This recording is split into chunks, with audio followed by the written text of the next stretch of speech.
Hello, hello, hello. I am your androgynous AI game show host from the future, Caster. And it is me, your amazing agender avian co-host, Raffi the Owl. And this is the Neon Caster Twitch channel. Once again, good evening, Sucacube. Hello, hello, hello. I hope you are having a good one. It's been a busy week for both of us. So we figured, Claps Rock was singing, but oh no, we're not loud. That's fine. That was my main concern. Actually, I'm gonna turn that down. Yeah, okay. Audience chest effects. I really should put that on my stream deck at some point, huh? Yeah, Definitely. we get the real Phoenix Wright won the case sound. Yeah. I mean, just having a bunch of like game show like oohs and stuff would actually be very good. But yeah. We've both had a busy week, so it's time to unwind by playing an incredibly stressful video game. Kicking back, holding death in our hands, and just taunting it to come and face us down. So let's go over who the squad is this week and who unfortunately was not able to survive. Our teams have actually diverged quite significantly at this point, but we do still have a full team of 6, at least on my end. We have Mudkiller, the Tim Pole, and I know that my voice is working this time because I double checked in advance. We're not going to have the same. Yes, there were 2 casualties, and both were, well, one was me being really unlucky, and then the second one was potentially my fault, but there was no way to really clear that fight without sacrificing someone. It was that kind of circumstance. But yeah, we have Mudkiller, the Tim Pole. We have Verhoots, the Servine. / Pig Knight. / Pig Knight. We have Number Howl, the Herdier / boxed Pat Rat. Indeed. We have Pride Base, the Rog and Roller / boxed Swoobat. And we have Hexa Jim. Hexer Jim. Can we get some Hexer Jim facts? I feel like Hexer Jim has lore. I think Hexa Jim is definitely going to be some... Okay, that's fine. I think when Hexa Jim comes into battle, we can talk a little bit about Hexa Jim's backstory, because Yamask's Pokedex entry suggests that all Yamasks used to be people, and when they died, they essentially reincarnated as Pokemon who barely remember their previous lives. So yeah, Hexa Jim got up to some shit when they were still human. So I just realized I had stream notifications off for this channel. I thought you guys just weren't streaming. Oh no, it's all good. The notification system for both Twitch and YouTube is an absolute nightmare, so I... Yeah, smash that motherfucking like button. Air horns. Other things I should click. No, I'm never gonna add air horns to my stream deck. Are you kidding? Hexa Jim is a Dark Souls 2 NPC reject. I am yet to touch Dark Souls 2. I will understand that joke one day, but the archetype, I think I get the energy of it. Very, very similar to the furtive pygmy, so easily forgotten, or what have you. We also have Funny Lad, all lowercase, the Daramaka. Funny Lad is a Sandile on my end, and we are both very invested in the future of Funny Lad. And For different reasons. I'd also like to shout out my herdier, #Pups Gang. Can I Pups Gang! #Pups Gang in chat? And of course, my #1 elemental monkey. We have Fergayas bringing coverage. Fergayas. So welcome to Hell, where we have the Pokemon that didn't survive. I did that on Twitter. I make that joke every time. Yeah. We have Nitro Hot, the Ordino, was not as good as Big Cutie in the previous timeline. Nitro Hot. We have Twinkjaw, the Sandile, that died to a crit stab quick attack. There was literally nothing that could be done. It died before it could live. It's a shame because Moxie is an incredible ability and would have rolled the rest of the game had Sandal continued to be around. And it's also called Twig Jaw, it's a very good name. And unfortunately, to survive an encounter with a very scary Sigilith, I had to sacrifice a Pokemon, and so we sacrificed Captain Zilla, my highest leveled Pokemon at the time, actually. So it means I have some EXP grinding to do to catch up to where I was before. But yeah, Captain Zilla had to go and take the hit, so the rest of my team could live. Oh yeah, that came down to Rog and Roller sticking around with Sturdy for the kill. That's right. Thrilling video games. Honestly, sometimes forgetting things can be fun too. Good God.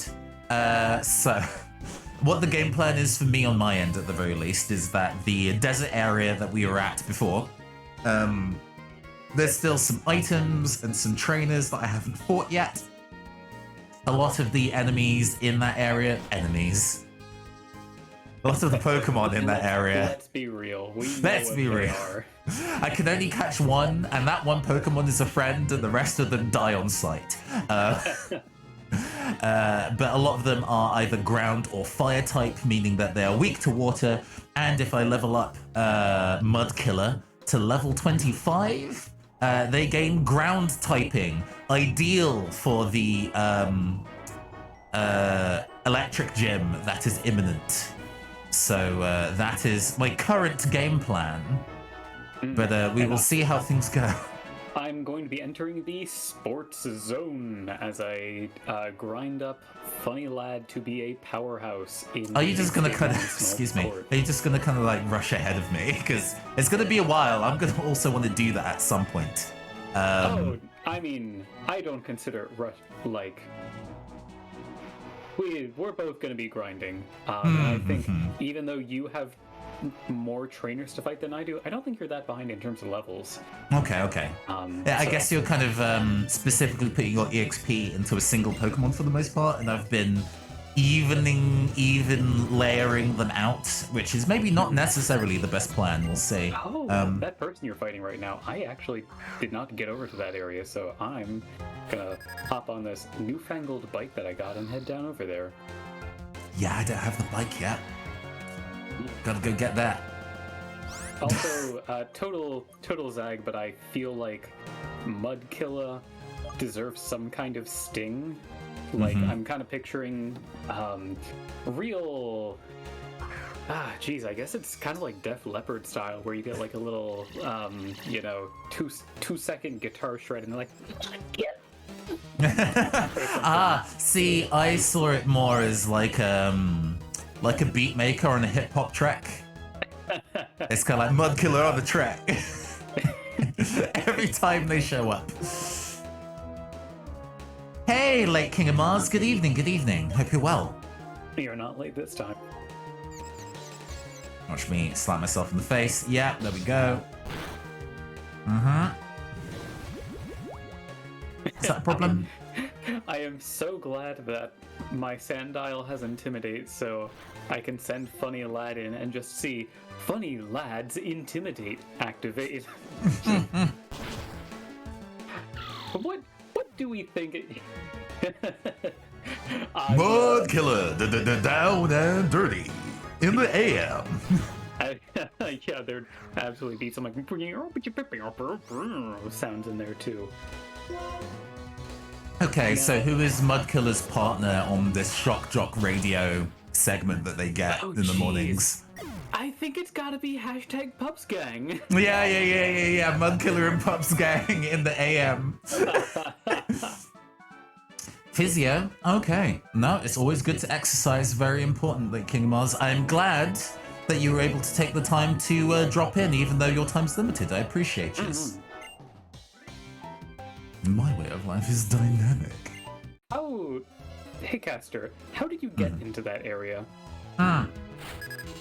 So you know the at the start of the route, and you can go to the left to fight the fisherman. Ah, okay. Yeah. So you just got to go very left. Yeah, go left and then go north. Otherwise known as me during the pandemic. we all got a little bit more left over the course of the last 2 years, huh? In the face of oh boy, Rock Blast. Actually, is Rock Blast fine? Rock Blast is fine now. We've aged out of the era of Rock Blast being scary. It also helps that you have a 4-level advantage. Hey Sam, how's it going? Hey! More left and less cis over the pandemic. I mean, same. I think I started officially going by he, they pronouns like mid-pandemic. That sounds about right. I think so.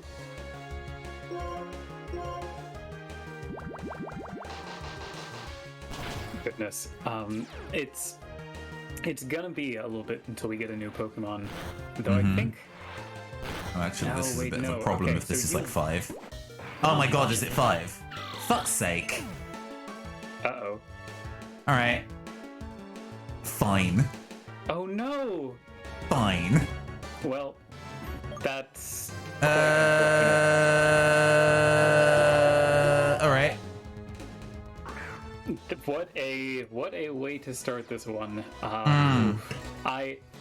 No, it's fine. That was me being reckless. I deserved that for being reckless. That was not necessary to do.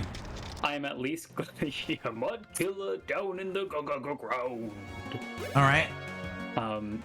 Good news is at least I have 0 investment in Mudkilla's counterpart, so... Yeah, this has been all the team members that I've lost have been fine for you, but I do not give a what. cool. Yeah, I'm glad I switched the wrong thing. This is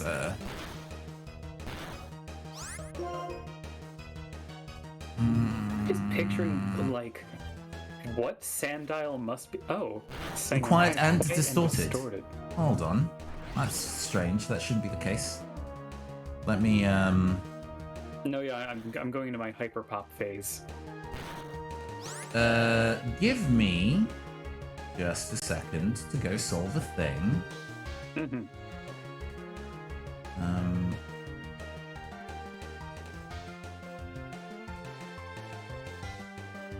I might have been on my wrong mic. I just No, it's fine. I think there's an OBS wiggle that's going on here, so I'm seeing if this will solve it. Hopefully it will. Let me know if this is any better. I am even stronger now. Because I have you almost at max volume in my ears, and you sound fine on my side, so this is clearly an OBS audio processing issue. Let me know if that's any better, people of the chat. Oh, that didn't kill. Neat. Am I faster? Oh, gliding. Right, fine. Okay, we cannot stomach a Verhoot's death. No, that would be,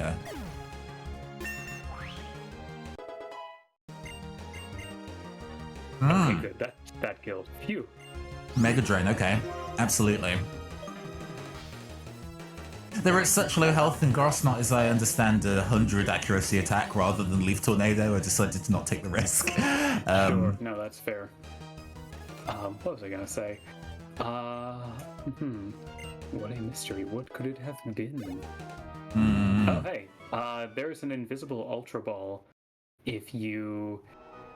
One with the Parasol, you go, like, right below her, then to the right, and you'll see a little, like, notch area that doesn't seem to have anything in it. Oh, it's... Okay.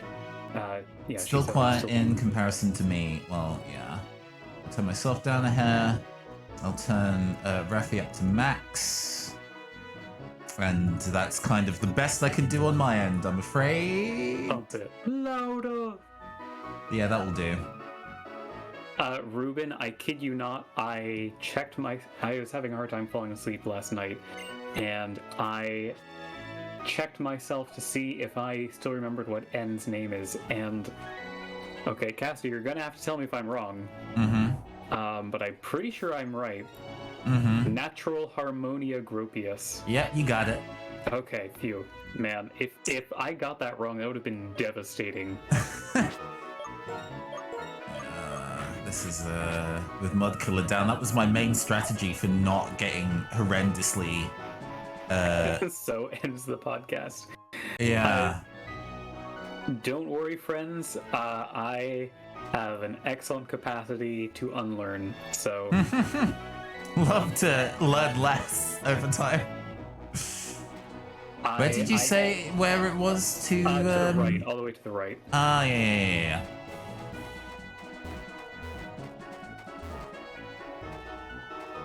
Yeah, it's just in the center. Genuinely disappointed that you remembered. You're too competent, Raffi.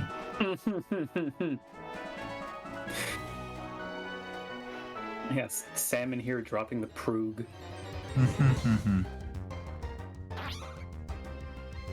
Oh, I am terrible at remembering any actor name. Prudes in chat. It should probably be noted that he'd be Moe through helplessness. Wow, I can't remember N's full name, Kyun.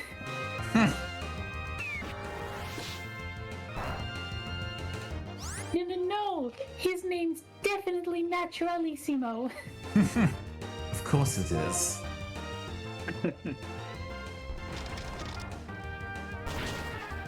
Oh yeah, it's dark type. I forgot. There we go. What was I gonna say? Yeah. So Sandile has intimidate. What about Sandile do you think is intimidating? I mean, it doesn't quite show. Oh no, it does show on the HUD. But Sandile's eyes that are supposed to look like sunglasses are definitely a little uncanny. Okay, so I can see a certain degree of uncanniness, but I just can't help but think about how I feel like it's not going to look intimidating. It's just going to look kind of goofy. Like, cause it has a big old smile. I can't help but think of it just going, I'm just looking at you.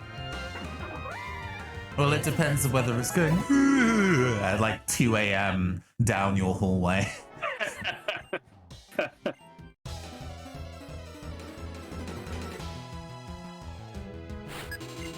Oh, actually, your mask was probably a good switch in here. That's actually the only thing on my team that can resist fighting sensibly. Yeah, fair plan. And it's also just good defense, so if it's going to be pulling a rock blast at you, then you're not going to have to worry too much. Hexa Gym! Oh, okay. Yeah, time for Hexer Gym lore.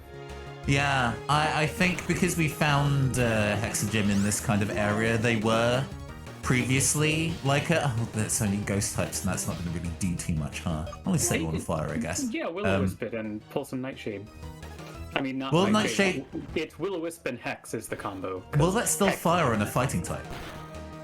Yeah, it's only normal types that are immune to. I assumed it was both.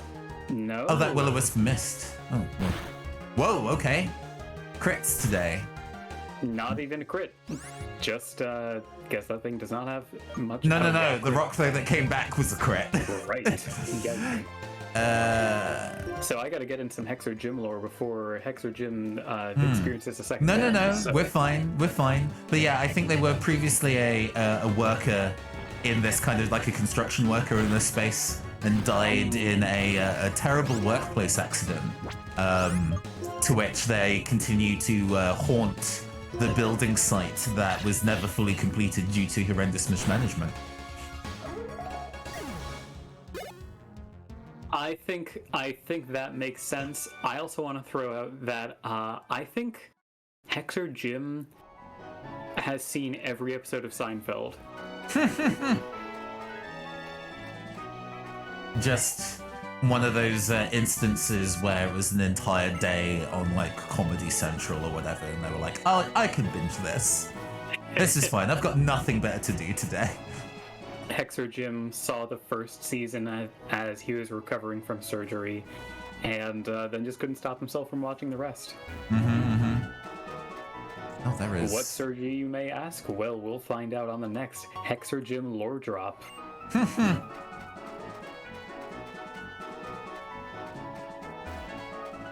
Okay, I obtained a burn heal and one of my Pokemon dying.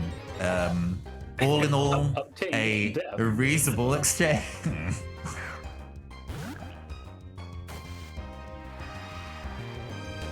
I guess I just rock with 5 Pokemon, but then that just means that the EXP is more evenly distributed across the Pokemon that need it. Hexagym recorded every single episode on VHS, manually skipping all the ads. Hexagym got to gender-affirming surgery and watched Seinfeld. What a good life. Hey, no spoilers for the next lore drop. Meanwhile, in the background, Funny Jim ascends. You mean Funny Lad? Funny Lad. Funny Lad and Hexagym is the ship name, clearly. Funny Jim. Boy, I sure hope this Scraggy does not single-handedly destroy me like last time. Oh, you know, it's just a wild Scraggy. Oh, yeah, I've actually not run into a wild Scraggy at all. I've just been very unlucky. Not that it really matters, I can't catch it, but...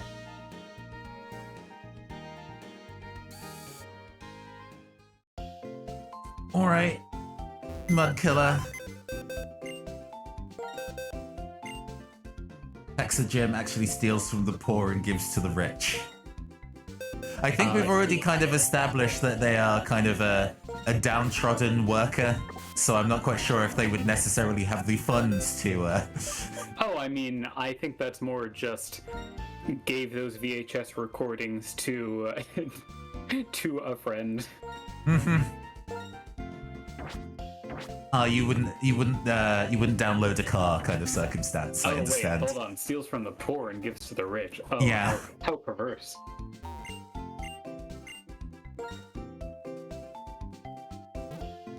Man, I didn't realize Hexagym was a sellout. That's so sad. Hexagym just standing in the middle of this desert yelling, "Right to work!"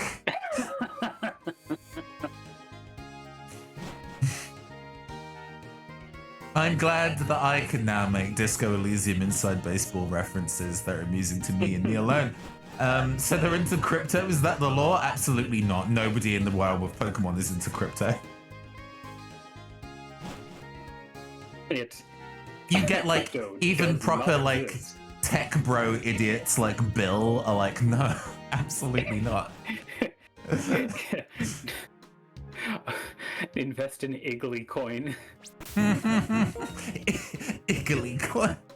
Wow.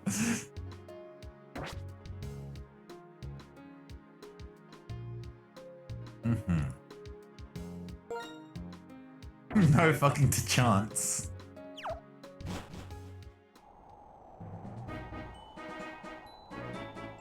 Right, okay, Man, okay. Now I can't help but think about like what would some example crypto names be? I mean it's like a Lillipop coin, like, or something like that, obviously. It's the Exacoin. Yeah, trying to desperately do a portmanteau of Ethereum and Eternatus and it's not working. What is a Pokemon if not a living NFT? Hex Jim's cousin, Evil Jim. Evil Jim. I suspect Evil Jim may be canon. We'll find out on the next lore drop. Alright, let's go to the desert ruins and scrounge some EXP. Desperately. Please, my children need to eat.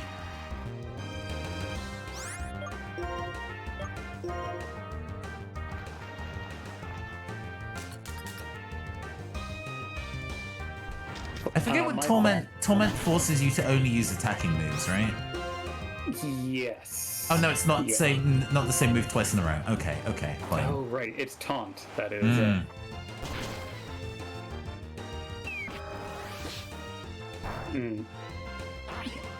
Y'all, shout out to, tell us a time when you were tormented and couldn't use the same move twice in a row. Because I think that it's happened to all of us. Yeah, that's high school, baby.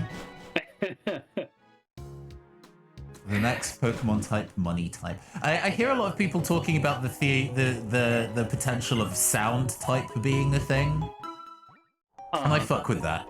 There's enough in the same way that a lot of things got retconned into fairy / magic type. Because to be honest, that's usually what fairy applies to. I wonder if there's a decent amount of things that could be retroactively applied to being a sound type. Oh, I mean, there definitely are. Oh, hey, yeah, and now I have Torment. I did not realize that was a TM at the end of the road.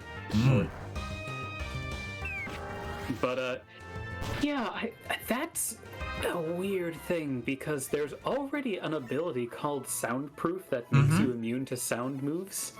Yeah, which would be... but then I guess that's just levitate. That's fine. That's a good point. That is a good point. Oh, hey, Shadow Pride Base. That's him. Yeah, no, I think... Anything in my mind is just like, what Boldor! That's the name of this guy. Just remembering it just before it reminded me of the actual name. There we go. Hi, Crying Cryptid. Hello. Sorry, I was speaking over you. What are you saying? No worries. Yeah, I'm just trying to think of, like, what would the type niche be for sound? Because, like, the Night Fairy it wasn't just introduced to shake things up just for fun. It was, like, a good balancing thing to make... Dragon defensively worse, Steel offensively better, and it shuffled things around in some ways that I think are generally valuable. But yeah, sound is an interesting one because, like, I can't think of what its niche would be. Power gem, huh? It's special. Yeah. No, it's like, yeah, no, not the one. You're not like a Soul Rock or something, which does surprisingly well with Power Gem, but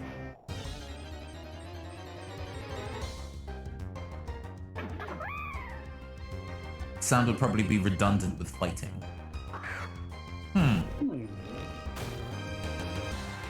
I mean, I can see sound being super effective against Psychic because most of the things that Psychic is weak to are like common fears and irritations, so ghosts and bugs and things like that. So sound, I could definitely be like, I'm terrified of loud noises. Absolutely not. Goodbye, I'm fading away. Just putting some gigantic subwoofers in front of Mewtwo, so shook. I can see the disrupting the psychic waves and whatnot. Would probably also be super effective against water because sound waves just go through water like nothing. Oh, that's a good point. I didn't think about that. What would be what typing would be a good sound insulator? Grass, probably.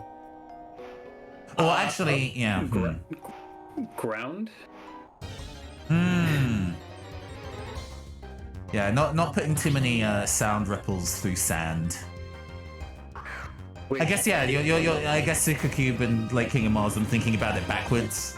Water and ground and stuff would be good audio insulators where it would be able to break steel and rock in half. Yeah, that also makes a lot of sense.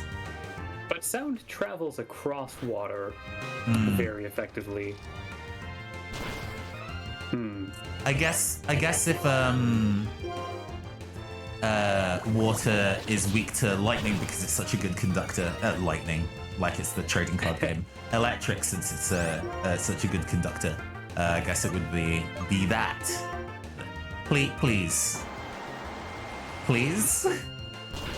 I'm in no danger of dying. This is just very annoying. Okay, thank you.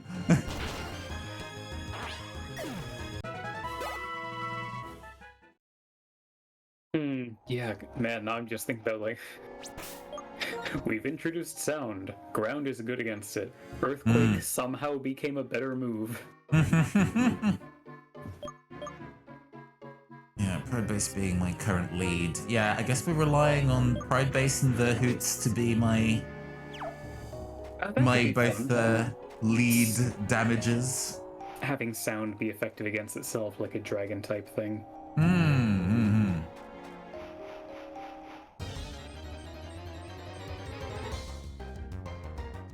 Okay, I have a question for you and for chat. And gonna get a little bit dangerous with this, but I trust y'all. What typings would you give different internet fandoms? Okay, like, this is an interesting game. What typing is the Homestuck fandom? Electric Dark. Oh, okay. So electric because it's web-based. Like the entire narrative is also very web-based in nature as well. True. JGB is fighting water. Yeah, that makes sense to me.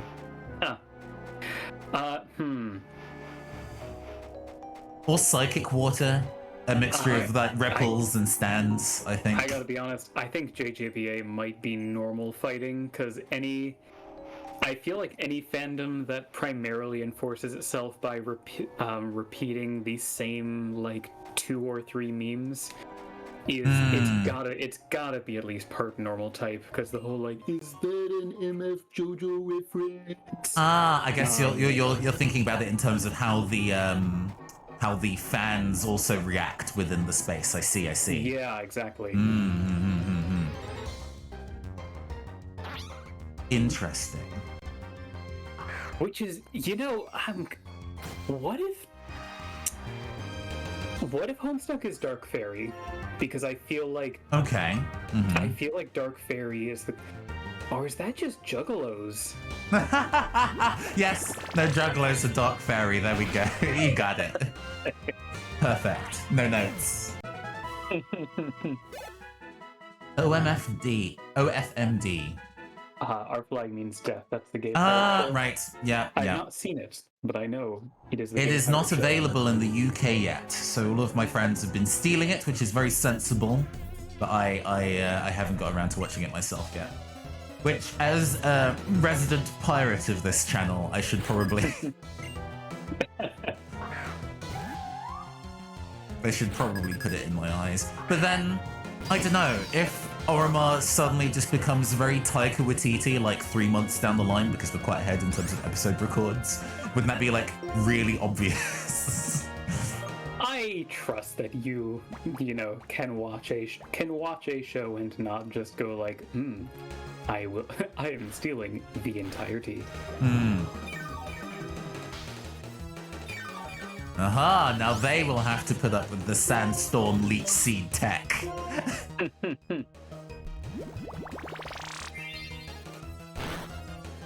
Still, flying is definitely going to be one of the things of Skyjack's fandom, for sure. I think it would be grass flying, considering how much of the fandom is obsessed with, like, Margaret and the Forest Queen. Yeah, no, that's a very good point. Yes, grass flying is very on point for that. Also because they smoke a lot of weed. I don't know if that's necessarily true. Dankest fandom on the net. Yeah. Well, no. James doesn't strike me as much of a weed smoker. I've never asked him about it. He did an episode of One Shot with a very improv heavy game that's like a stoner comedy, and he was very forthright that like, I have never partaken in a weed in my life. No judgment to those who have. So yeah, music and marijuana, James D'Amato's 2. Oh, Hexagym Special Defense is ass. I understand. Well, it sounds like it's time for a Hexagym fact. Mm. Let's see. Why is Hexagym Special Defense so bad? he was never really emotionally in touch with himself. I guess there's a large part when you are, building, pointless, unfulfilled skyscrapers in the name of the name of like various like faceless corporations. You don't really have time to go and face yourself much. Does that mean that James D'Amato is inverted Snoop Dogg? I think there's only something he could answer. Who is the best special defense on my team before I go and make a very bad switch decision? Vehoots, gotcha. Number Howl, not bad either. Number Howl also has bite. Of course, Number Howl was not bad.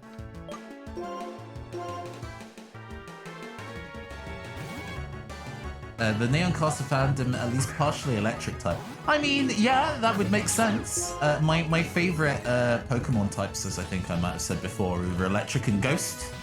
Oh, what a free switch in. Thank you, Mo.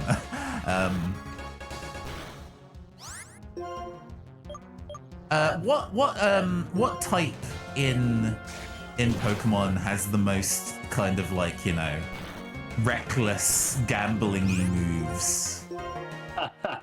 I mean, I think you're diagnosing yourself, not your fandom. But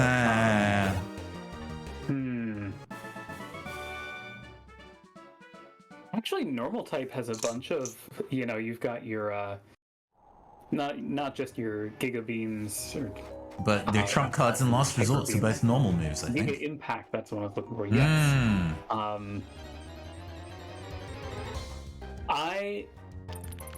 Let's see. Encrypted, we're talking about what Pokemon types to assign to different internet fandoms.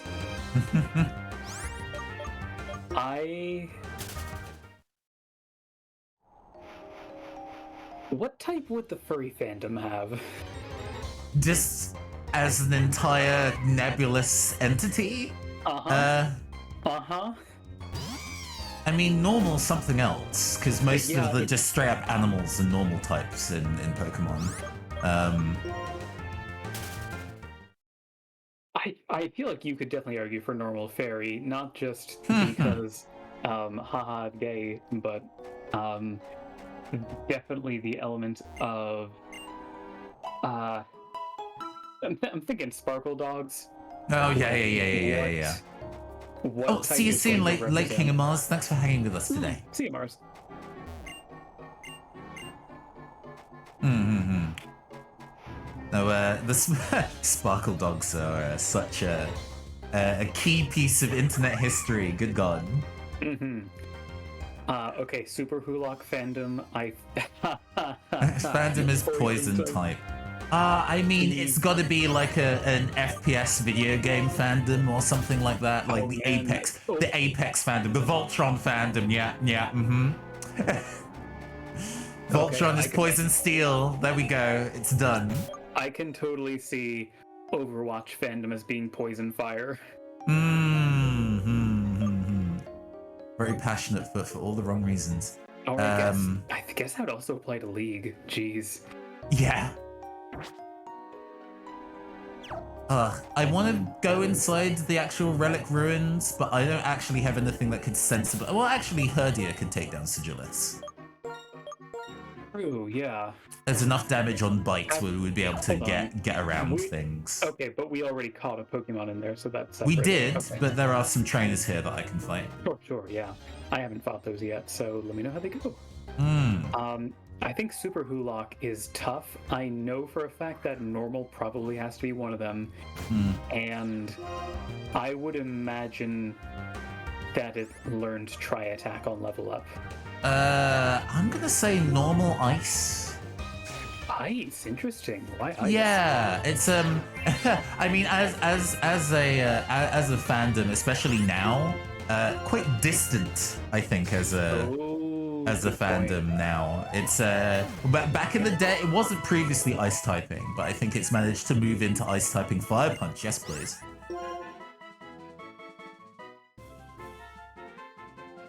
Oh, Fire Fang is 65.95. I think Flinch Fire and Punch burn. is a step up. Okay. But yeah, That's fair. I wasn't sure if that's just because the Super Hulock was considered brittle. No, just that it's an old. What fandom is ghost type? Well, it's a what would be quote unquote a dead fandom, right? Ooh, geez. One that was real big and has kind of now just entirely fallen by the wayside as something else.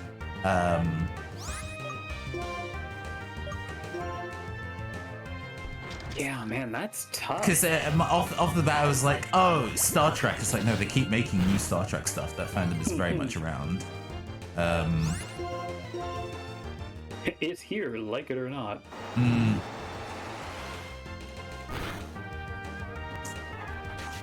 What is a dead fandom? I mean, what would be the old school, like... I would separate the old school funny animal fandom from now. You know? Fair. I think those are very two different eras. Absolutely. I mean, there's a lot of shared history, but I do totally get where you're coming from. Off by Mortis Ghost fandom is pretty dead. Yeah, I guess the kind of like older weird RPGs. Earthbound persists for obvious reasons. And But so does Humanity. I guess there are some of the older surreal ones definitely haven't. I would. Well, I was gonna say because a lot of VTubers are actually really into the RPG Maker era of game design. Because a lot of them are, you know, a lot of the tastemakers of that period, Office specifically French, but a lot of the tastemakers of that genre are Japanese in origin, so they're quite beloved by that kind of community. So the RPG Maker fandom isn't dead and gone. You know, there are Yume Nikki fans out here still doing work. Is Off worth playing?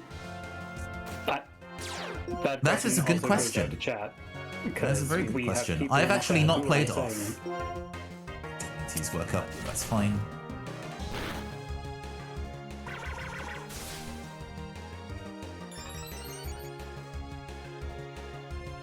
Because I think it's super influential, but that doesn't necessarily mean that it was, you know, it could walk so others could run, right?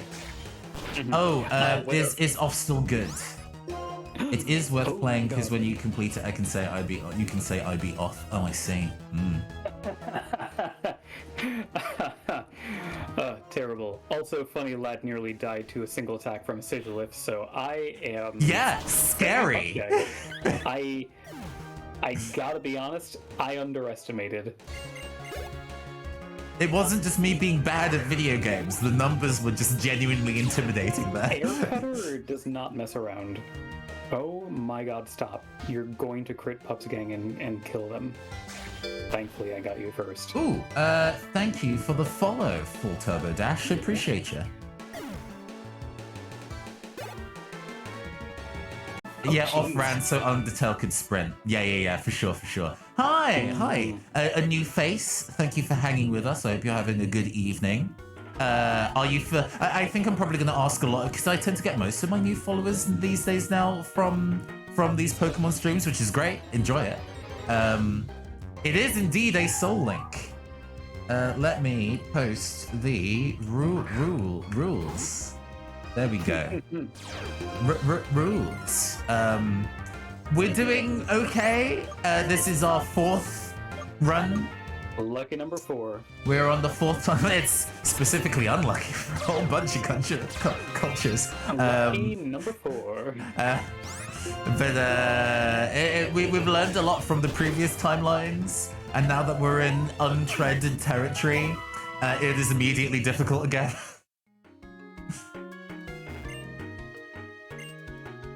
Oh, fossils. Hold on. Wait. I can help inform this choice. I assume in the same way that we are taking different starters, we are probably taking different fossils. That is true. Okay, let me take a quick look. So this goes to a Turtoga, and the other one goes to an Archon. Okay, so Turtoga is Water Rock, Archon is Rock Flying. I mean, both of those are useful type coverages at the moment for me, I think. And sorry to explain something that you already know, Full Turbo Dash, not to patronize, just in case for those who are watching who might not be familiar.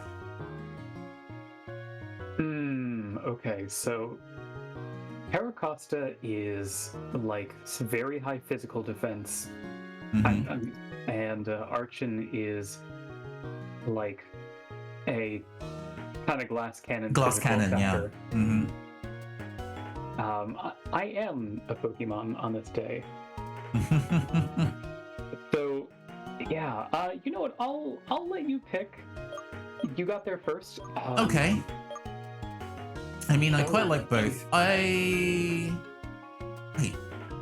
I forgot that Tortuga was Gen 5. For some reason, was like, oh, that's a Gen 6 Pokemon. It's super not. Yeah, let's take Tortuga. Okay, I will happily take the funny bird. I figured it would be more your jam. I also fell down the hole somehow. Love to fall down a hole. Now I'm just stuck in a battle where two Sandiles are intimidating each other, and I still don't get it. Look at them. They're friends. Oh, I'm glad that you like the stream design. We took quite a bit kind of working out how we wanted this to look specifically. Oh, a revive, a thing that is specifically useless to us here. You love to see it. Free pocket change, I guess. That's true, I could just sell it. I at some point need to go back to town and buy a bunch of healing items, because it is playing with fire, just wandering around without a ton of super potions on hand, to be honest with you. You found a mockery.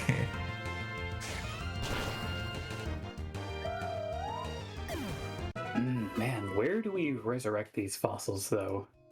I don't remember. I do not remember. I assume late game. I don't know. It's, okay. Oh, the museum, of course. Oh, we could go back and do that then. Yeah, I'm down. Yeah. Let's go back and do that. And then, you might want to make it to Nimbasa and get the bike first. We're good. Funny lad has 9 HP, went from full to that after getting crit by goddamn air cutter from a Woobat. Oh my god. I have had it up to here with air cutters. These Sandal is very fucking squishy. It is. And these flying types need to stop breaking wind in its direction. Yeah. Would squishy enough to just die to passing gas. Definitely had RPG character builds that are like that.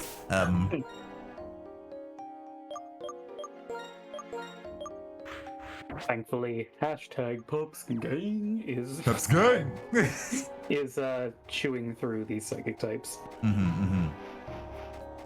No worries, Full Turbo. Just vibe and hang with us while we fight for our lives.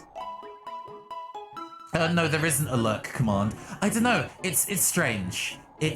There are commands like that I could very easily do, but I don't necessarily get the purpose of. I appreciate it's maybe an efficient way to say, hey, I'm around but not responding. I suppose that's what that's used for. But it's like you don't need to let me know. I have moved beyond the early concerns of nobody speaking. I must be failing as an artist, which I absolutely had early on in my stream career. Good God. The terror of oh no, does nobody like the content? But we're good. Oh, I couldn't get away. I could not get away. I am level 16 Scraggy. Wow. This really says a lot about our society. The Hoots is sensible and won't die to anything on that. I was afraid of like a low kick just ruining my day. I was very fair. Scraggies are no joke.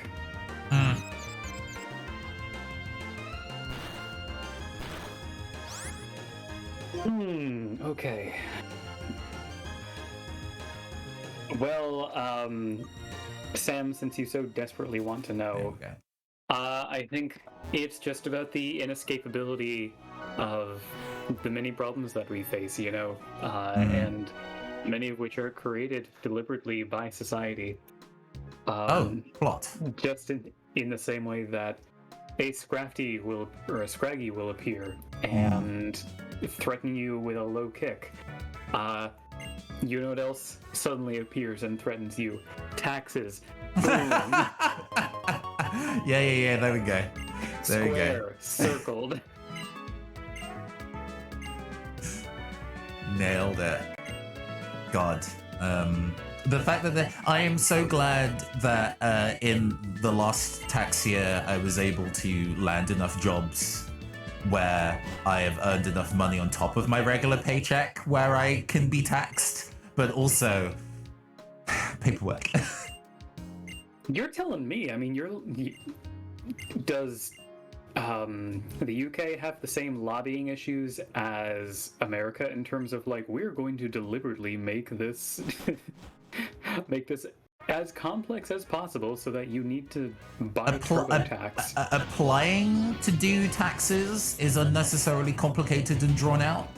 Fortunately, you only ever need to do it once, and then you have a little passcode that you can use forever. But that was the most complicated thing. Mostly, it's just, well, actually, I've started collating my data, but I haven't started filing it yet, so we'll see whether that is a nightmare. But if you're in the same kind of circumstance as me, in that you have a day job, but then also do freelance work on the side, and you're in the UK, if you earn more than £1,000 in a tax year, you then are eligible to also be taxed. Just so you know, because there are plenty of people, including myself, who didn't know the specific amount of money you're supposed to earn for that to be relevant. Things that they probably should tell you in school, and then just don't. Just like, and then just figure don't. It out. It's fine.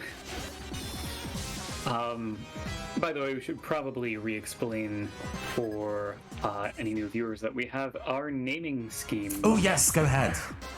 So essentially, when we catch a new Pokemon, we both wait at the nickname screen, and then both of us will give one half of the name at the same time. So we'll just each say one word, max 5 letters, and we figure out which way we want to put them together, and then that's the name. Detect, go away. But yeah, that's how we get such bangers like Pride Base and Pups Gang. Hashtag Pups Gang. Hashtag Pups Gang. Also, have fun with this fight. It's not hard, it's just annoying. Fortunately, the Watchhog didn't like decide to use hypnosis or anything silly like that. But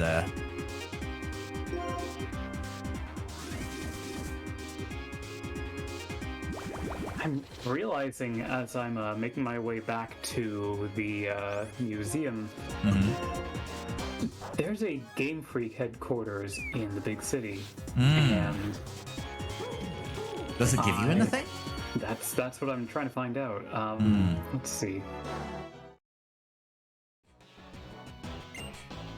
And I think Pork Chop was a very popular name for tapping back in the day. I wonder if that's ever been polled in terms of kind of like, if you would nickname this Pokemon, what would you call it? Or what did you call it?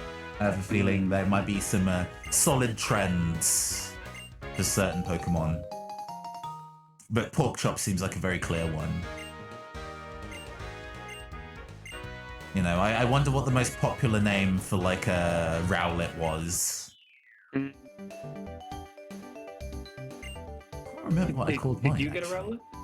I did get a Rowlet when I played Sun and Moon, but I can't remember what I called it. I think I did a theme naming for that gen, but it's been long enough now where I don't remember what the theme was. They may have been Major Arcana. I named all my starters Buddy until like Sun and Moon. Ah. Oh, that's cute. After food, that's also a very, very good choice. I'm trying to remember what I named my Rowlet. Oh, did you say that the shop in Nimbasa had some stuff going on? EMs, yeah. Talk to the second guy, the lower guy. I'm also remembering to go and buy 10 super potions before I forget.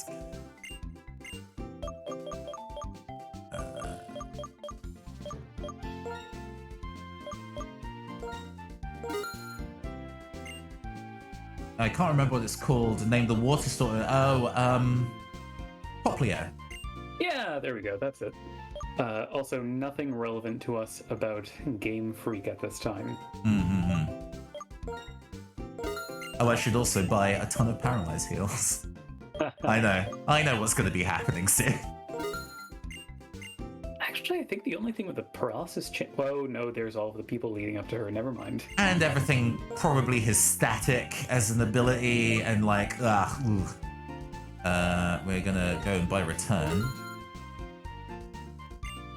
Do I buy Thunderwave? I don't think I have anything that can use Thunderwave. I don't think Thunderwave has pretty good like teachability, but I don't think it's worth it, honestly. Actually, it's probably worth going through what existing TMs I have and what can be taught to stuff like Hexa Gym, because I have a feeling Hexa Gym is not Hexa Gym.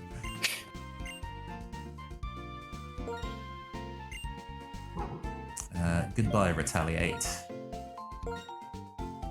You were a solid option, but now we have better. Level 100 Buddy is good, and I feel like it could be the name of a... Like, I could see Level 100 Buddy as being the name of like a lo-fi hyperpop artist.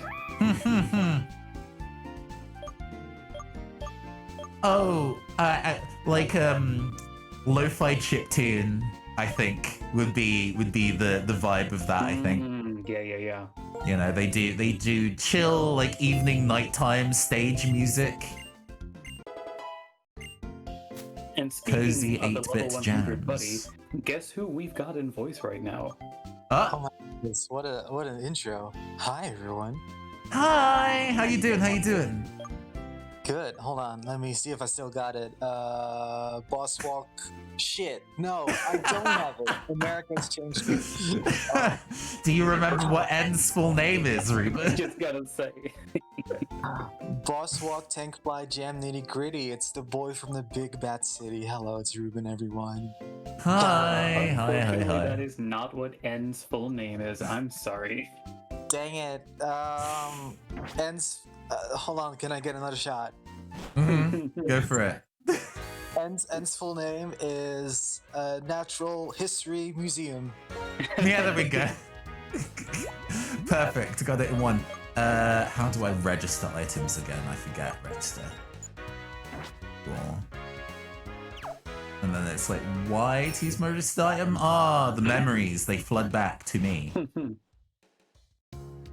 Can I bike in the sand? I have a feeling probably not. You can, you just won't enjoy it. Oh, right, I see. Okay. Immediately, I was like, I have learned my lesson. I think if you do that, it makes you honorary Dutch, riding your bike through the dunes. Are there dunes in the Netherlands? Yes, there are sand dunes, or as we refer to them colloquially, dikes. Interesting choice of term, huh? I know, it's D-I-K-E-S. Don't worry, it's not the fun version. No, there's a lot near the sea level because it's the only thing that separates the sea from the land. Yeah. The land is like 6 feet below sea level, which is kind of on the nose. you got to make sure that you just don't have a team Aqua and then the entire neighborhood is sunk underwater. How has your American holiday been so far? Tell us about PAX and the like, and just generally your evening walks as well. Yeah, hope you didn't catch COVID at PAX East, because I heard there was a breakout. Yeah, I saw that. Break even. Me and my partner tested, and thankfully we were both negative. But no, PAX was super fun. It was, we went the full 4 days, so from Thursday to Sunday. But on the Sunday, we didn't actually go to the convention hall. We just stayed inside and played the board games we all bought.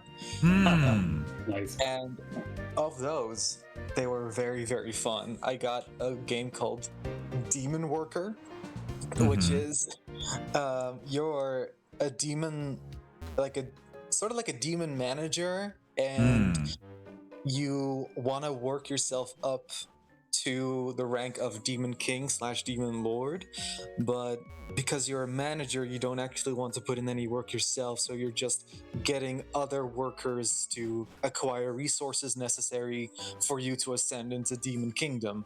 Demon office comedy. Basically, the art is real cute. It plays very fast. It's also, because it's a research management game, it requires a little bit of planning and strategy, and thankfully none of the other people I played it with care about that, so I kept on winning, and people Person on the right. Oh yeah, they got it. Other than that, I oversaw a shutdown at the Dead Cells booth. Which was very fun. Yeah, me and a friend. A shutdown? Me and a friend took on the Dead Cells booth speedrun challenge, which was if we got to like a certain boss under 12 minutes, you would get a free Steam code for the game Dead Cells. We just decided, okay, full speedrun tactics. Do not stop moving ever. And so we did not. And then basically what happened, there were so many enemies on screen, so many animations happening, so much code for the game to digest, that the game crashed, and the computer that the build was running on had to be reset. Oh, no. Wow. Oh no. The fun thing is that the guy in charge of like maintaining the passcodes to like just log into the computer was on break, so they couldn't actually turn it back on. Oh no. So we had to wait 20 minutes for the guy to come back from break, turn the computer back on, and then it turns out that no one at the booth knew how to get the specific build for PAX up and running again. Oh no. So we just hard shut down one of the booths. Then that was the end of that. Oh dear. Speedrun complete. So it wasn't me in charge, but I egged like my friend on to do all that, and I went over to the guys, to the Dead Cells devs, who were just like hands in their hair, because like, oh my god, of all days for this to happen. I just went, so y'all get any QA positions open, or? They did not appreciate the joke. No, that's pretty fucking funny. Oh boy. I did also hustle, we didn't get a game code, but I did hustle like a free Dead Cells pin for our efforts. Oh man, if I had the words, the verbiage to describe the sort of like the acidity in how the devs looked at me while I asked for like, at least give us something for our trouble, I would be a better writer. Like a dark fantasy like RPG quest, being like, guess you did the thing. Never speak to me again. Take this item and go away. It felt like we did the dark, like the evil quest line in the BioWare game. You did the genocide run. Yeah. killing every incarnation of Dead Cells available at the event. All one of them. They're gonna add like the worst guy ever NPC, and they're gonna name it after me. I hope. Man, that would be an honor. But no, it felt like a persuasion check success, honestly. Before I forget. We got a nickname to take care of. So yeah, go give me that countdown, Raffi. Oh, you bet. Okay, let's see. I'm just mustering the last of my nickname energy. Okay. Yeah, that's objectively kind of a bad idea, but I think it'll be cute and or funny. 3, 2, 1, Pinky. Cells. What was yours? Cells, like dead cells, since that's what was. Pinky cells. Oh, that sounds like a disease. Hold on. So Pinky, like Pinky. Yeah, since we can't fit, IE. Man, this is a cursed name. Because it's got to be camel case. Pinky Cells. CELLS. Okay. Man. I don't think that's a good one, but this is what we got. It's what we got. What level is Pinky Cells? Is an important. Oh, good. And so my Pinky Cells, don't like saying that. Minus defense plus special defense. Plus speed minus special attack. That's fine. Do they have, Pinky Cells? Comes with Aquajet, Ancient Power, Crunch, and Word Guard. Hey, that's pretty good. So, okay. Looks like you could plausibly do a physical attacker with this guy. Cool. Special defense is still reasonable at 32, so less squishy than... Well, actually, let's see. Oh, just 1 point less squishy than Primus. Okay. Love these rocks that cannot take any special moves at any point. These rocks. Yeah, this is not an ideal replacement for Mud Killer, but it will do. I retain a water type. How could you forget the man, the myth, the legend? No, that is definitely on me. That is my bad. Mud Killer in the AM. Non-stop rock. You're listening to the smooth sounds of Mud Killer. Mud Killer. What? Now that okay, Mud Killer is dead. Who is going on as their replacement radio DJ? It was Bling.wav from the other timeline. Okay, that's a very crunchy voiceover over the Mud Killer line. Like they couldn't get the same person to re-record the new name. I would like to put forward that it might be Fergayas, because Fergayas would definitely also freaking yassified elemental monkey coming on and just being like, oh my god, DJ Disco Pete! I forgot about Disco Pete. Oh my god! Across our various timelines, we've had some excellent DJ names. Ripped to a real one. Oh no! Amazing Pokemon.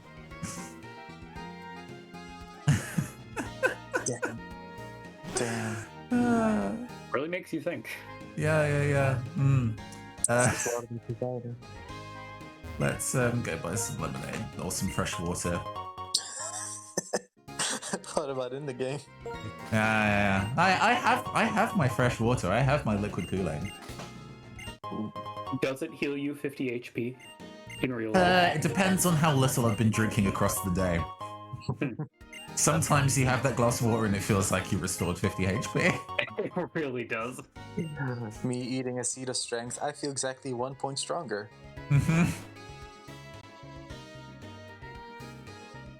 But wrapping up the America summary, pretty cool.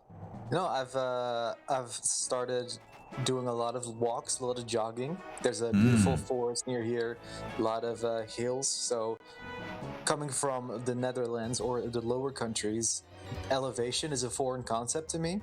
And I have been enjoying going up and down while also going forward. It's so novel. It's so new. Now, when you say lower, you do mean as in inferior, right? But I pull myself back up by my bootstraps, of course.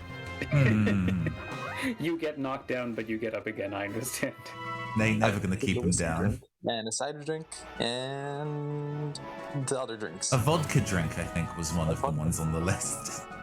If Lucas was here, he'd be able to just fill it all in. He definitely feels like he would be really into Chumbawamba. I actually caught up with Lucas this week. I've heard you're like in London and you met up, right? The rare instances of being able to go and see old London folks in person, it's nice. Didn't do anything special. We went to the local nerd store in his neck of the woods, and I bought a whole bunch of bases for my miniatures. Very cool. Fun. Oh, hell yeah. I don't know, it's when you spend so much time making the miniatures look cool, then you're like, well, I also want the bases to just not be a bland black circle. They need to also look cool. Plus, it's things that I can paint on stream later at some point.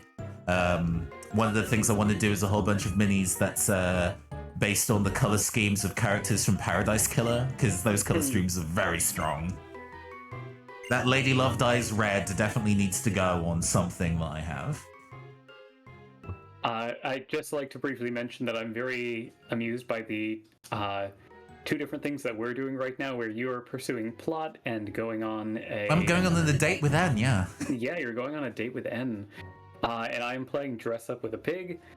Oh, are you forced to do the musicals? You sure are. Sure. I'm excited to see who you choose to dress up and how. Oh man, this is rancid, but I am putting on all of the accessories that I can fit. Good Lord.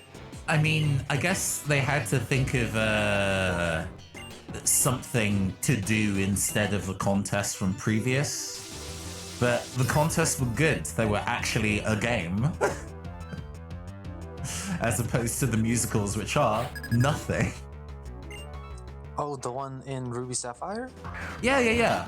There was actually, an entire, builds for contests that you could do and things like that. Shout out to the Pokebox. Okay, I finally mashed through it all. I am going over to go roll up on N, and oh my god, no, there's more outside. Bianca's dad is here.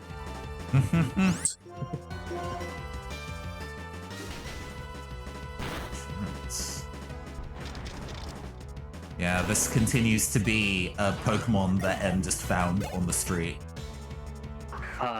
Not just one of them, but 4. Scraggy is kind of a problem. I should switch. Yeah, mind that Scraggy. Sandile was the only kind of joke Pokemon in this one. We'll walk through the hoots then.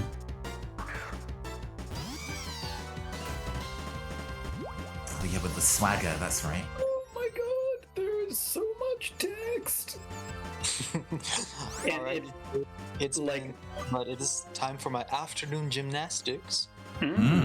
Enjoy. Get fit, get ripped, get built, get cut. Yes to all of that, but I already was, so, Just more. Get rippeder, get fitter, get putter, and get bulkier. Can't believe you didn't know that about me. That's the one thing I only talk about is working out. Yeah, all sometimes. your meme articles are just please. non-stop. I am so cut. I am so ripped. Please, why? Did you know I am so buff? It just bought a thesaurus exclusively so you could make those articles longer. I am They call it's not the gluteus maximus. In my case, it's the gluteus maximum. Boom. You have the That's most gluteus. The gluteus with the moodiest. I wish. Or No, that's the gluteus with the bootiest. I wish. My rear end is so bony that it hurts to sit for long times. It's that bad. Couldn't be me. Also, hey, Caster, if you kill Verhoots, I will not forgive you. I'm making sure that that's not the case. But this is. I'm out before tragedy strikes. Bye, everyone. Bye bye. Have a good evening. See ya. Yeah, Brick hits pretty hard. Yeah, it does. That, like, what killed me in the previous run was getting swaggered, slapping myself, and then a Scraggy brick breaking me. Because I just need any damage, right? You'd think so. Any damage, please. Please, there we go, okay. We're fine, we live in. Of course we're fine. Yeah, Confusion Luck is it's a difficult one. And into the Darumaka, okay? Alright, fine. Fine, I understand. Now is the time for Pinky Cell's shine. These Pokemon are coming out of Pokeballs, actually. Yeah, this is Actually his pals. Maybe it's the Plasma Goons were like, here you go. Your Pokemon, sire.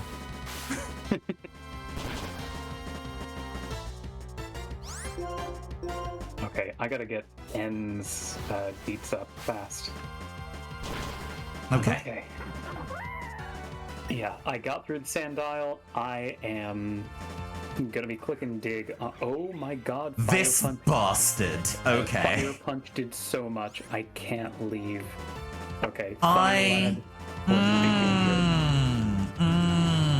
need to switch out. Do you? Oh, I guess because if your special defense is Mediocre. terrible, yeah. Because this Ancient sucks. Power could probably do a lot against it, but Ancient also, Power will probably kill it, but I don't know whether I will take 58 damage in one attack. Yeah. I'm genuinely man. scared. Oh no. You resist it. You resist it at least. Hmm. So it will be half damage. I will resist it. I guess it's being scared of Psybeam maybe, but Okay. Hey, Pups Gang. Good luck. Crunch this thing, please. yeah, my Pups Gang is damaged too. God damn it. Edge Power, let's go. Okay. The Sigilif hits me with a side beam that did not do half damage. Okay, that's How good. much damage did that do? Jeez. 27? Okay. Okay, but however, just used Air Cutter and that did like 20 damage, so I heal up, that takes me to full. Yeah, there we get the side beam. Assuming I don't get Survive it, fucker. Sigilif Okay. dies. Okay. Oh, that's not even that much. Oh, oh no. Oh no, that is not enough to justify. We're into number how we can survive a switch in. I think we can survive a switch in Psybeam, heal up, and then do what we can. I'm so glad I healed Pups Gang to full because that last Air Cutter crit me, but Pups Gang is still living. Hashtag Pups Okay. Gang, All get right. in there. Sigilith is so scary. Do I send out Pinky Cells now? It has Pluck. I think. Okay. I think I send out Pinky Cells against this Scraggy to, oh jeez. I outspeed for the bite, maybe? I don't. I do not outspeed for the bite, but I am still fine. No brick break. Oh, come on! What Come on! happened? Video games! Being bullied by the video game. I mean, we're fine now, but like, this is rude behavior. Run a risk.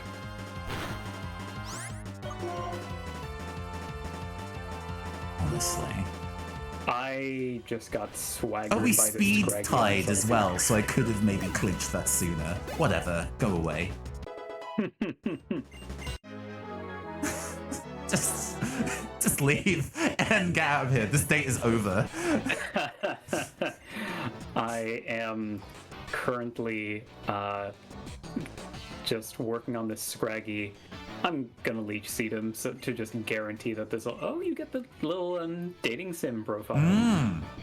He's the only person that speaks to you with a portrait, not on your phone. In magic close-o vision.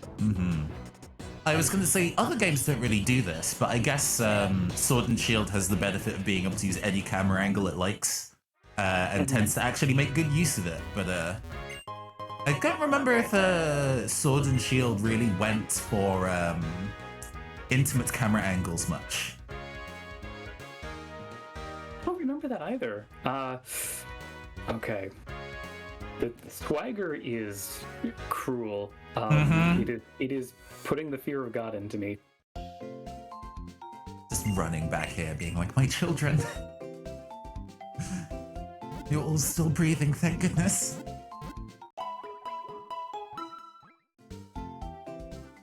Yeah, I mean, I don't know, I just thought it was messed up when N came in and was like, listen, everything we do must be to support the symbols of hope.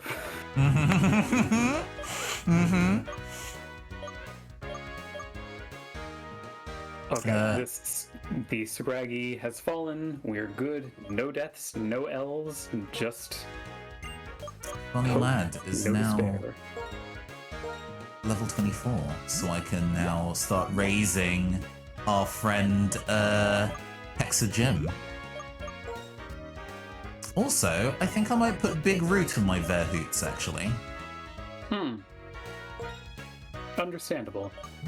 Because I have the grass booster, I think, on it. Oh, no. I have the grass booster on it currently, but I think Mega Drain can just be just that little bit punchier, since that is my main form of damage dealing. Connectivity issues in the middle of the fight, and I was like, Pinky Cells, no! As I tried to reconnect, yes.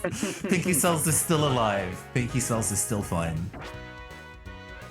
And in all of his love for Pokemon, did not manage to kill any of ours, just barely. Let's go do some sports. Yeah, that checks out. Oh, it's baseball today. Whoa, that's a baseball. Oh, that's a baseball. I mean, it's actually kind of cool to have a sports stadium's technology be able to reorient itself to various sports all at once. That's kind of cool. I'm a little bit strong. Okay, so with N out of the picture, Oh, then... infielder Alex looking kind of nice though. you like a guy with mutton chops? Yeah, I think that kind of facial hair's cool, to be honest with you. Okay, I feel very masculine. Oh, we can get strength from the ace trainer in the building northwest of the Pokemon Center. Did I already do that? I don't remember. There's a lot of things to be gotten here. Not enough to kill, but we fall asleep at the end of the turn, so that's fine. Flame Burst. Not enough.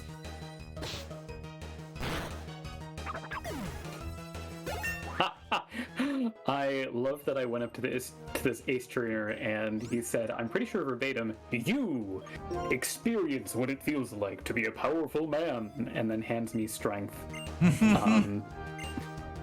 The H in HM stands for HRT. Yes. Okay, we sleeping. Oh, loud, we sleeping. All right. I think I'm just going to spend the Awakening. I don't think Panpour is going to deal significant 50 points worth of damage is not really what this archetype is capable of. Sam, he's trying to give me gender, but I'm just gonna use it like normal, like what people normally use gender for.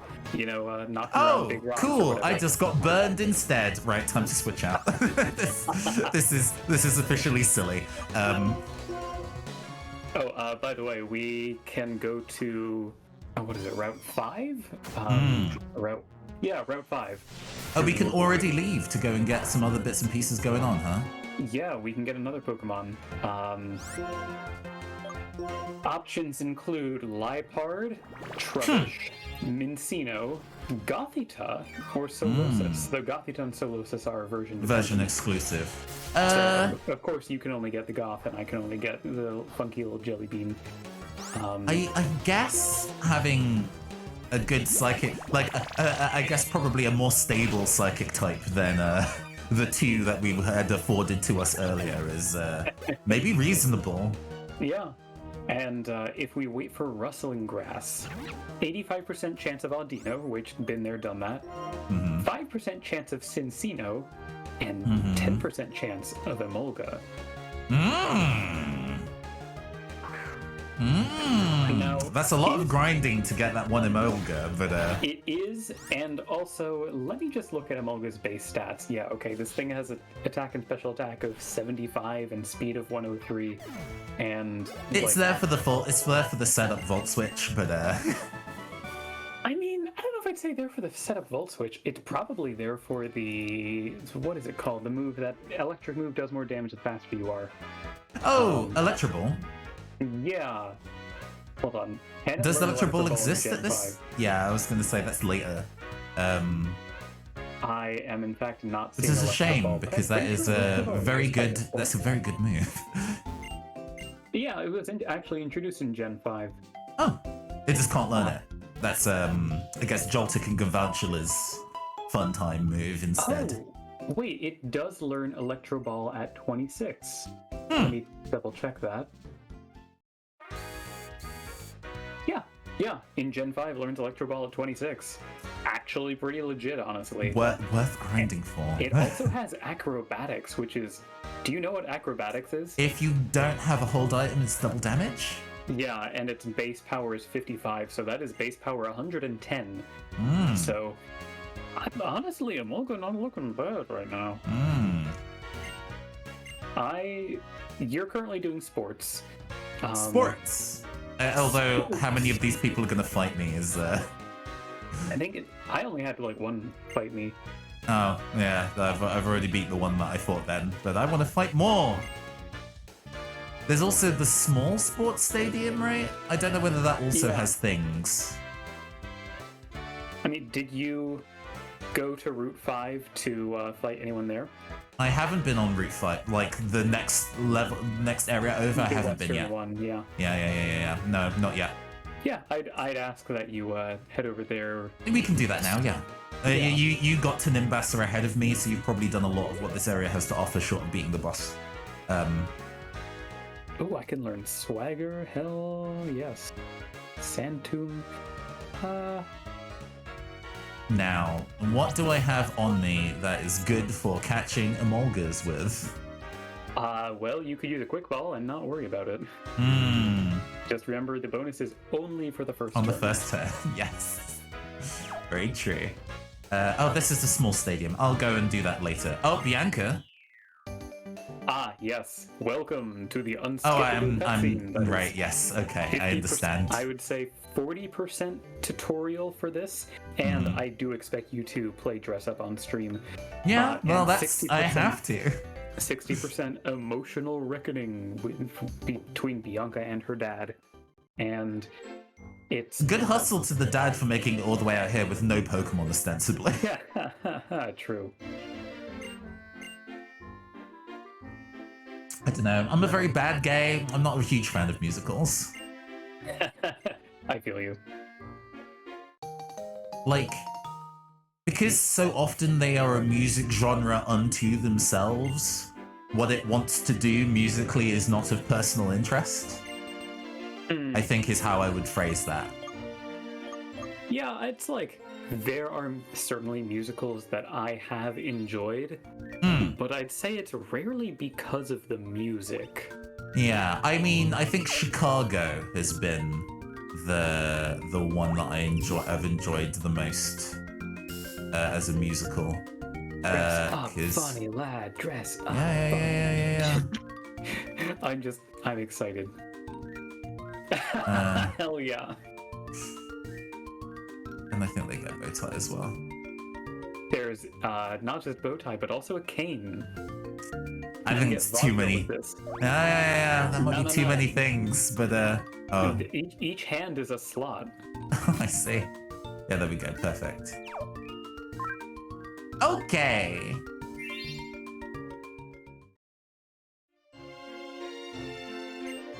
Yeah, no, I really liked Chicago. Both musically, the songs are actually pretty nice. How all the songs are like almost diegetic, because obviously in a lot of musicals they burst into song, but in the context of the narrative they're not usually.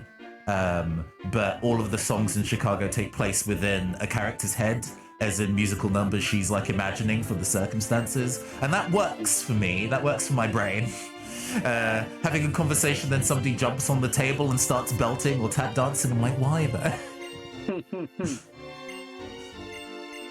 Honestly, I think the thing that gets me more in musicals is when it's like a song is spending like 3 minutes on something that could be one line of dialogue, but it's just kind of expecting you to get wrapped up in, the excitement of singing, I guess. When I'm kind of like tapping my foot, being like, okay, I get it. Well, at least this character wants the thing. Yeah, also I love Dad is like, hey, what are you doing? This is a family matter. And Elise is like, I'm a gym model. leader. I'm also a model. Like that matter? Right?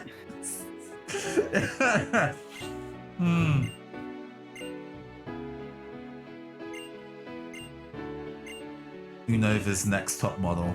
Raffi, in opera, instead of a 3-minute song, it's a 15-minute aria. Yeah. I mean, maybe I would like that more. I think there's just something about the twee key changeness of what a musical usually sounds like that just gets on my tits. Yeah. Hamilton actually did slightly better for me because it tries to be less of a musical musically. It doesn't manage to fully escape it. It's a very solid musical and absolutely garbage rap album.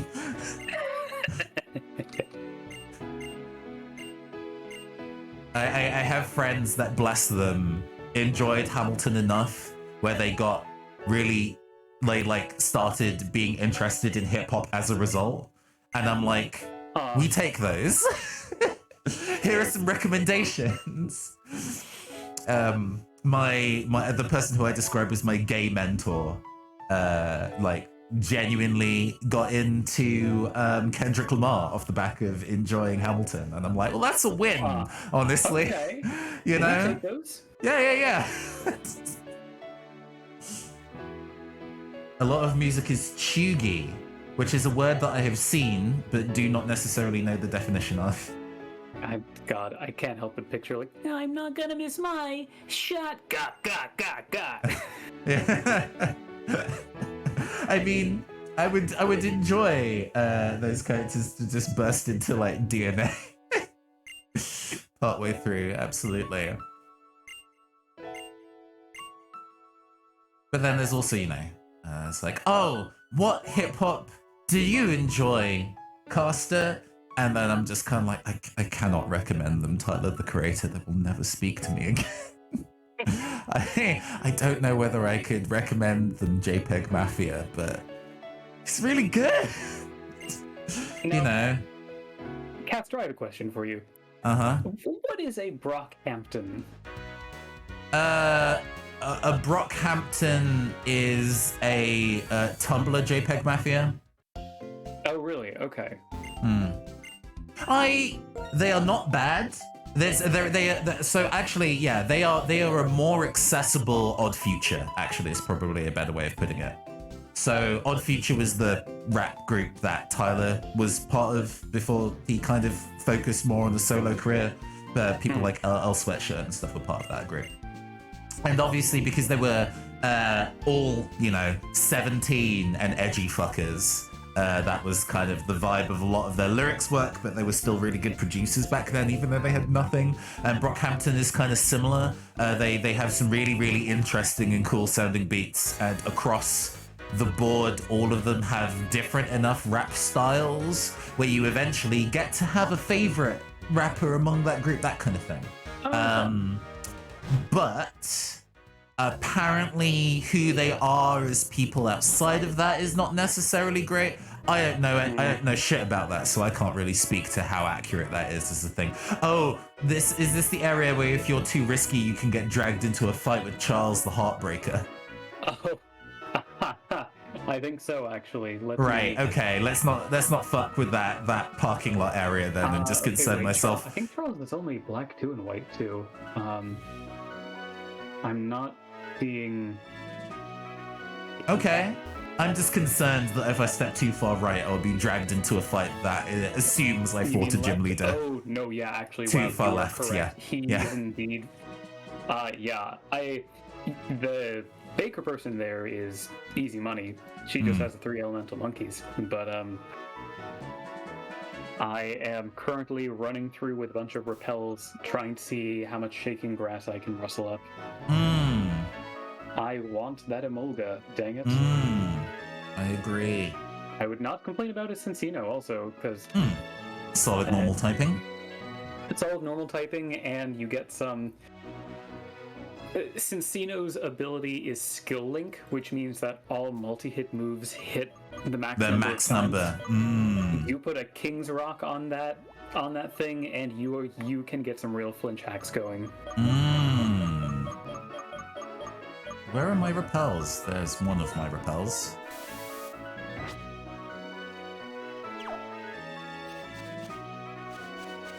Oh, should I go fight this backpacker as well while I'm here? Yeah, she just has a mana. Oh, that's gonna be immediately crunched. Just a Herdia opening its jaw way too wide and just putting it entirely around this piggy bank and snapping it in two. I'm just picturing Herdier holding a mun in its mouth and thrashing it back and forth. Oh god, like a real dog, yes. Terrifying. Just stuffing flying everywhere. Oh no. Just coins flying about. Yeah, the store is a very large patch of grass where I could feasibly still run into an encounter anyway. I guess for my sake, I should probably be trying to walk in the bits where there's lesser...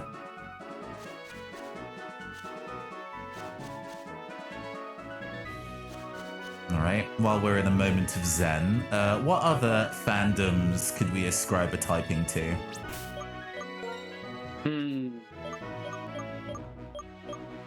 I know I bought more... Oh, there we are. There are 3 of them at the top. What typing would the Pokemon fandom get? Jeez. That feels distressingly recursive. It's like simultaneously tons of children and also what's the most competitive typing? Dragon? True. Because it'd be the most and least competitive typings together. Because I think...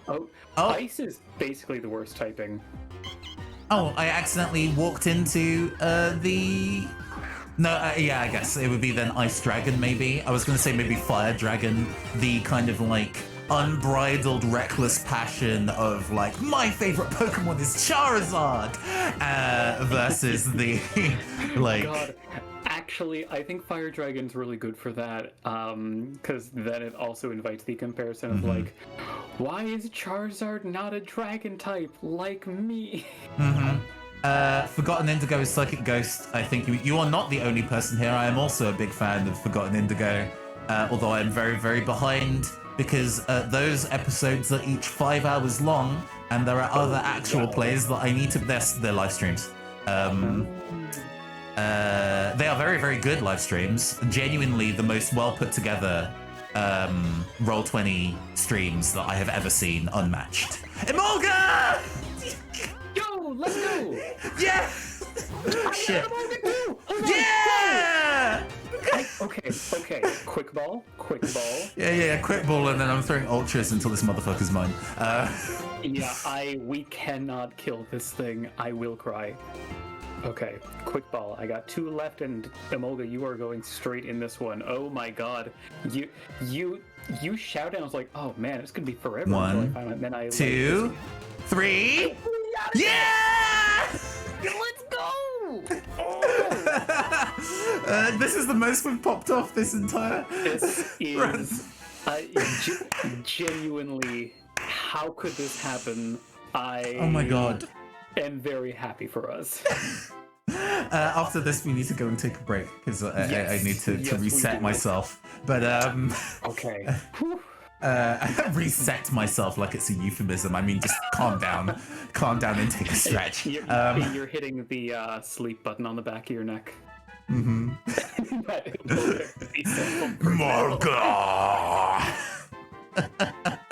Okay, we need to think of a goddamn name for this rat. Okay. Okay, I got it. Okay.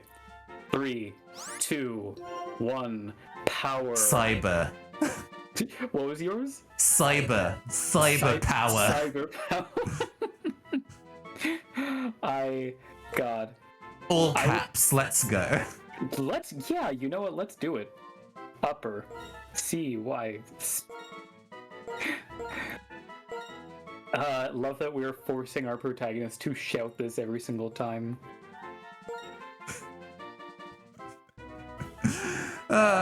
Right, yes. Transfer to PC. Very good. I was tempted to say rat instead of power. Cyber Rad would also be very good. Oh, but, rat, as in the animal. Cyber Rat would also be very good. Indeed. I'm not complaining about cyber power, though. Cyber power is very good. Right, okay. We're going to go and take a 5-minute break while we go and recenter ourselves. We will see you in 5. Be right back.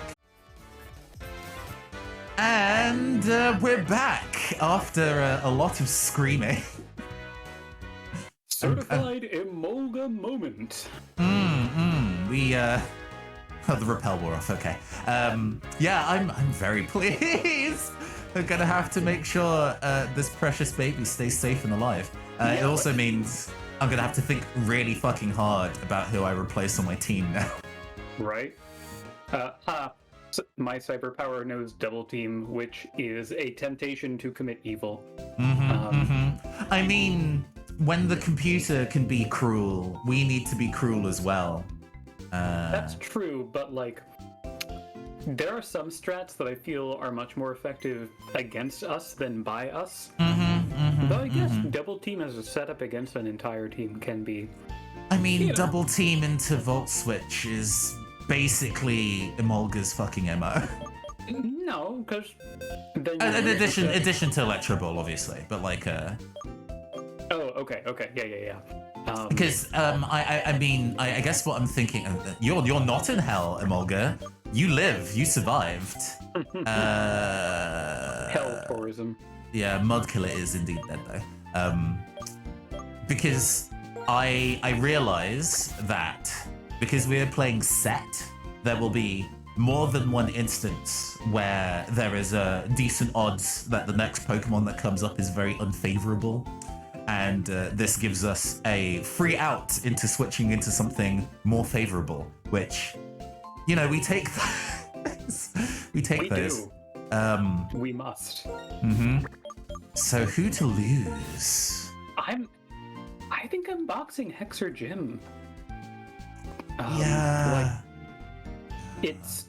I should probably think carefully about that, but I guess Hex or Jim's gonna be good against the, normal and fighting types. and just physical attackers in general. Archon is at least gonna be okay against normal types. Mm-hmm. I don't really have an answer for fighting types too well. I mean, I guess Archon will be neutral on that end then. In a way, I would probably replace my Boldor, because I think in the grand scheme of things, I don't need two tanky rock types if Pinky Cells would be doing that work. But currently, Boldor is my strongest rock damage dealer. So what I think I will do right now is temporarily box Pinky Cells. Okay. And that, because, you know, as a water type, it's not going to be doing any good against the electric gem. So Pinky Cells can take a break, and then once I've thrown smackdowns at all of their Emolgas, then we can retire Do keep Boldor. in mind that Boldor is... I think retiring Boldor for Pinky Cells is a good idea, because you're not trading, so you're never going to get a Gigalith out of him. And Boldor's stats are just entirely downgrades to Caracosta's, which is the evolution of Turtoga. But that takes it to level 37. Hold on, let me do a stats comparison of them right now, because that's also an important thing. Also, I have paid enough attention to people talking about it on the internet, where I managed to get my a can of the new intergalactic Coca-Cola as some liquid cooling for the second half of the show. I love that Beastie Boys song. Not bad. It definitely tastes like Biscoff, like a biscuit spread. Huh. Which is very strange, but I don't hate it. Okay, so 44 versus 65, 57 versus 63. Yeah, Boldor has better stats right now. So I think I want to roll with the thing with better stats for the current moment where it matters. Smackdown is also in the right physical special split, whereas Ancient Power unfortunately is not. But yeah, after we beat that gym, they'll probably get replaced. Can you teach... I'm just thinking, Smackdown is really nice against all these Emolgas, but you don't, like, Mud Slap is a pretty garbo move, so... And I don't think I can teach Dig to Caracosta, so... But wait, you can probably teach Dig to Boldor. I can't, I tried. What? Yeah. No Dig on Boldor. Wow. Currently, Funny Lad is Dig. I should probably also put Dig on the Herdia, but options.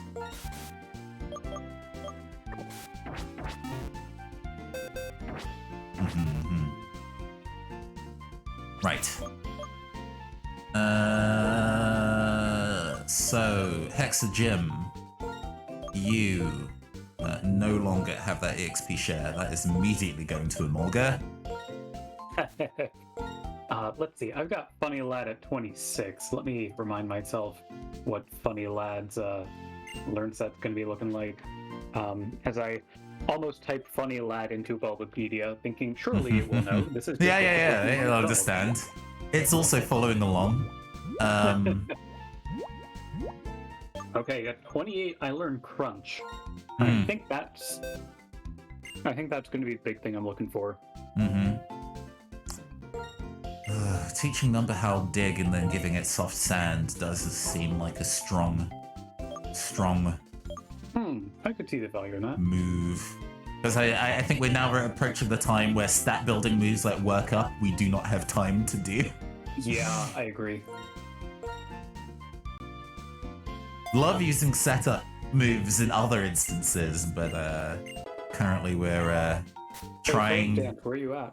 Yeah, I mean, Swords Dance would be an exception. It's why we still have Iron Defense on Boldor. Exactly, yeah. I also need to go give it Soft Sand. Am I ready for the gym? I don't know. I still need to fight the small sports stadium, because that also gives you something, right? That also has trainers to fight, I think. I don't know if I'd say it gives you something, but It gives me trainers to fight. It gives me EXP. It gives me blood. that it's open, yes. Might not be open. Let's see. Do I step to Artist Horton, who has a 25 sigilith?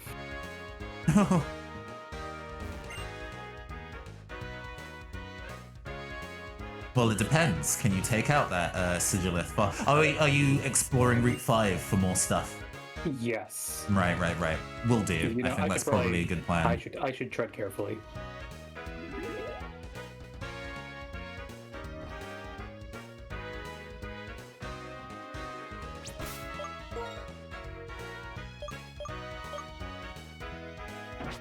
No, this is the opportunity to level up Number Howl a little bit. Let's fight a basketball player.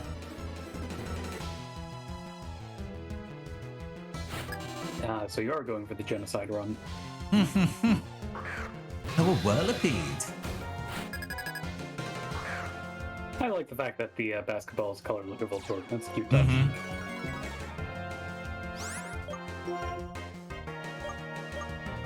I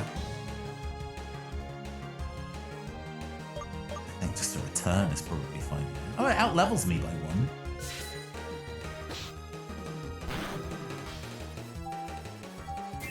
And then coming in with the iron defense. I see, I understand, but we are still probably fine.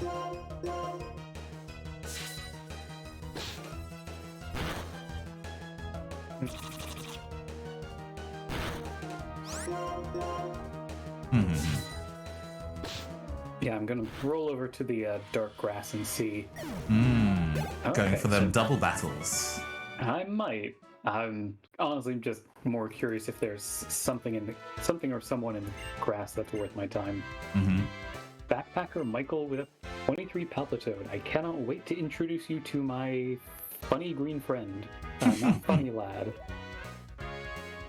It turns out I have many funny friends. I sure do. Funny looking. Blue didn't sound effect. We have so many super potions. I'm happy to go and spend that. Okay. Oh yeah, we were previously talking about Forgotten Indigo in the Roll20. That's how I well, I know Jay, one of our players on that session of Galaxy Galleria, from a handful of previous things that they did. So I was watching his work before he did Forgotten Indigo. But Forgotten Indigo is like I think he described it as like Trails of Cold Steel, like JRPG, mixed with Yakuza, mixed with a dating sim.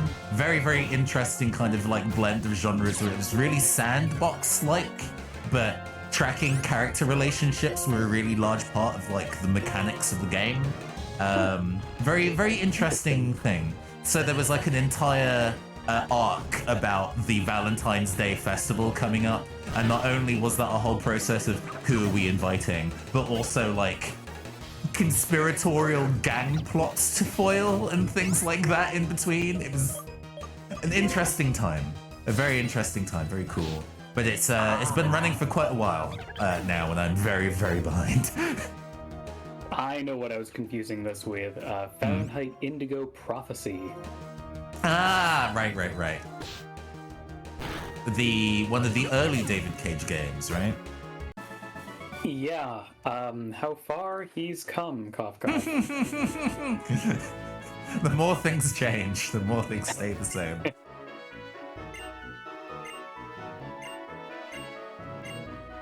Wonderful ingredient in my bag. Oh, it's I looked this up, and it's if you had like a rare berry or something like that to sell, what was it, or like soul salt? I don't think. I don't Not like worth the doing, action huh? of anything. Yeah, unfortunately. Right. I was like, shall I give you the Yachi berry? I probably won't use it, but you know what, whatever. that's true actually. It says common berries are 20 Poke and rare berries, uncommon berries are 500, and rare berries are 30,000 Poke. I'm guessing 30,000? we don't have rare berries. Yeah.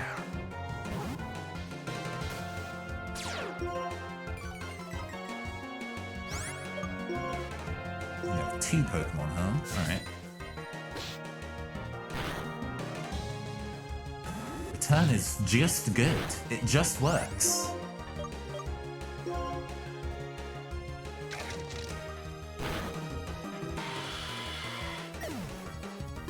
Okay. Let's see. Okay. If the world can stomach it, I'm faintly tempted to see if I can get Sandile to 29, so I can get a bigger, funny lad. I mean, worth focusing on if that's what your end goal feels like it needs to be to get what you need to be, then go for it, you know? She's currently at 27 and more than halfway to 28. I think I can do it. I just got to be careful about which trainers here I fight, because I do... it might be a poking at Ordino circumstance. Ah, that is sensible. That might make that a little faster. But it's also very boring, so it depends what you feel like doing. Yeah, shout out to Game Freak for making grinding easier without making it any less boring. I mean, yeah, the EXP curve on this one is not perfect. It's better than it used to be for some other games, like the EXP curves to Gen 2, miserable. God, yeah. I don't even know if I can really chalk it up to like the EXP curve being bad. It's more just like we are in desperate scenarios, so we are constantly needing to over-prepare. And Gen 5, the change to the XP formula does not like you over-preparing. It'll help you play catch-up, but if you want to burn out ahead, then... Yeah, it's like, no, slow down. You have so much game to enjoy.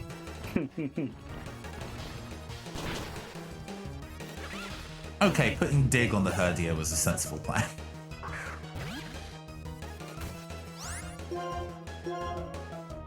Musician Preston. Oh yeah, we're there's a fun term in randomizer play, especially for like in racing games, either in speedruns or randomizers, where when 2 players enter the same place, then it's called they're high-fiving. Yeah. Yeah, you and me are high-fiving at Musician Preston. Oh, it's a musical piece, sure. I was like, electric guitar, what do I even do with that? It's unimportant. An incredible held item, right? I mean, it raises the damage of sound element attacks. And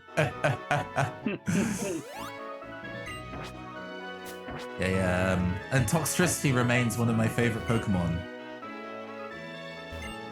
Which one? The what is it? Low vibes or high vibes? Something like that. I mean, I kind of like both, but the punk rock energy of the amped up version, I think is That's cool. it.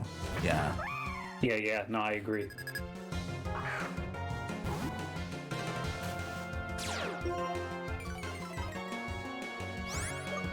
Oh boy, an electric guitar. But that's going to boost the damage of my electric attacks, right? Handing that to Emolga, like, here. Here you go. Like 3 times bigger than Emolga. You know, Dig's putting in work. Low PP on it though, so I'm going to have to take multiple trips away to, well,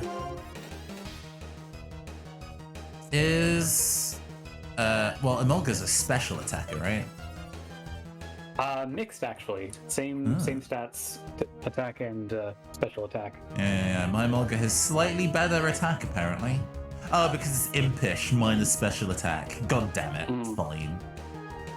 That's the way it goes. Mine is also minus special attack.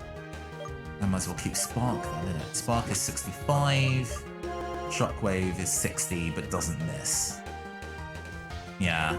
Let's just keep Spark. Spark is like...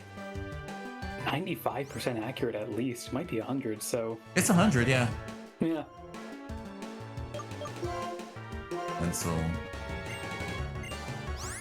Keep old moves. Give up on shockwave. Okay, there we go.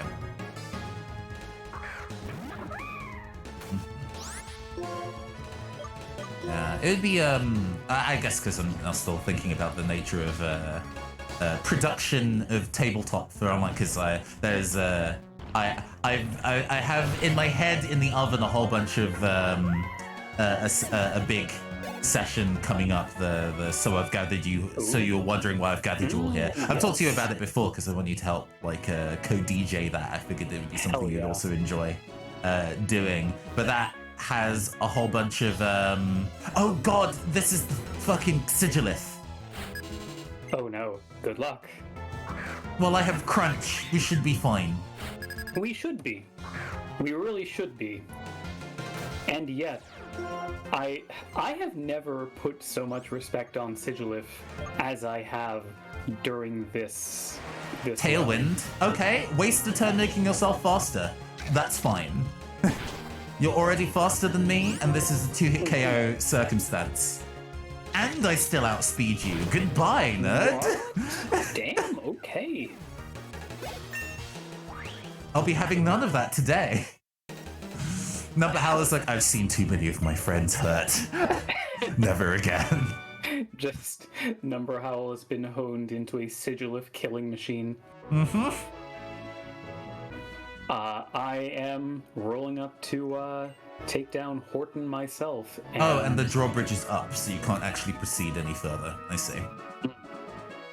I'm glad you did not just run into what's his face there. Yeah, it ran into like Charon or Charles. Yeah, immediately be like, I was really afraid of. But yeah. Hey, you ready to triple battle, kid? I think Artist Horton is the one that's going to be taking my Sandile up to its evolution point. Mm-hmm. Nice. Oh, hello! Another guest has joined the chat. How about you introduce yourself? Hello. I'm Hyper, Camera 3. Mostly just Hyper. Around. Hyper joined us previously for our all VTuber run of Agents of Hue a little while back. Which I hope that you had a good time on. Yeah, I did, in fact. I heard that was a fun episode. Yeah, it was. I was very impressed at everybody to manage having the carry-on vibes, but keeping it just below VTuber horny levels. I was very impressed at everybody's sense of restraint. Y'all introduced a egg gag that I decided to commit to for the next 3 hours. So raising them as though they were your own. Yeah, I found out that the eggs are living things and that we use them in our whiskey sours. And I had a crisis. I believe was my arc for that game. Eggs in whiskey sours? Yeah, you use egg whites to the whites. frothing of it. You dry shake it and it like breaks them up, which is what gives it that froth, and then you put the ice in so that it dilutes and gets cold. Oh. There's quite a few what you do cocktails. with the yolk, I don't actually know. I've never found out what bartenders use the yolk for. Just throw that motherfucker away, as far as I understand. I mean, I never actually looked that up. Hold on a second. Dude, are there any cocktails that require the egg yolk, yolks? not the white? A question Funny for Lad Rage. has officially evolved into, what is this, a crocodile. Yeah. Rock Now, in it. Crocodile is going to be level 40, so that's a ways down the line. But Prairie oyster. Yeah, that uses the yolk. That's the only one I can think of. But that's like a cure-all. That's like a hangover cure. That's not really a cocktail you drink at the bar. So what else? Just being very preemptive, I suppose. Hey, Caster, could you do me a favor and bring this image of Crocorock up on stream? I just put in on-air chat. Okay, hold on. We'll see if it actually loads. Okay, yes. Yeah. Smug-looking motherfucker. Not just that, I just want people to see that Krokorok look like a rant Sona with the way its arms are crossed. Yes. This Krokorok is dropping a 2.5-hour video about how SJWs ruined Star Wars or something. Good God. Also, thank you for the follow, Hypercamera3. Why didn't you do that when you were on stream before, huh? Legit, I actually thought I did. I could have sworn that it happened. I squinted because I was like, I should type in the rules command. I was like, I should type in the rules command. I'm not following. When the fuck did that happen? No, it's all good. But yes, this is Krokorok. Very the half-lidded eyes are definitely what makes it, huh? Yeah. I cannot be bothered to properly center that. That is the Pokemon. It is here now. It is gone. Goodbye. Cannot crop the Krokorok. That's a load of crock. Did you wander over to the other side of the city as well? Because there's trainers over here that can be fought. Oh, on the right side? No, I have not. Yeah, there's an entire other area here, including more Pokemon that could be gained. Oh, hell yeah. You know, now that funny lad has evolved, I might as well take the world by storm. Yeah, well, I was going to say put some work into Pup's Gang. But yeah, let me take a look at what is over there. Have you done while we're working out our strategies ahead, have you done much in the way of like Nuzlocks and challenge runs of Pokemon before, Hyper? I have not. By the time that I discovered them, it was during my long break away from Pokemon, and I've yet to sit down and do any of the like Ironmons or Nuzlocks or anything like that. I watch several people that do, but I Ate Your Pie is the person who does lots of Ironmon runs, right? I think. Oh, fucking, he sure fucking is. 12-hour streams. I've been watching that man for years, and there's not a time that I feel more bad for him than when I'm watching him run Kaizo Ironmon and is never able to get out of the fucking Oak's lab at the beginning of the game. Oh, do you want me to screen share, by the way, or are you fine watching it on Twitch? Either's fine. I'm watching. I'm seeing the Twitch. Cool, it's fine. no problem. So what is Ironmon? Even stricter Nuzlocke rules. Oh, you can explain. You probably have it better than me. I approach menacingly. It's not really Nuzlocke rules. It's comparable, but like basic normal Ironmon is probably a little closer to like Nuzlocke rules, but still, like, as I recall, and I don't have the rules in front of me, so I'm sure I'm butchering some part of them. Normal Ironmon basically has the restriction of you can only ever have those 6 Pokemon that you catch, and you can only replace them when one dies, with the same rule of like you can only catch 1 Pokemon per route and all that stuff. And I believe the same rule that exists across all Ironmon rule sets is that you cannot grind, you cannot go into the tall grass, you can only fight trainers. And that also means if you get into a fight in the tall grass and you can't run away, sorry, fucko, you're dead. Oh wow! They're always randomized, which is the other big thing. It is always just a randomized like game, so you never know what you're gonna get. There's Ultimate Ironmon, where I believe it is you catch 6 and that's your 6. If one dies, you have a team of 5 now.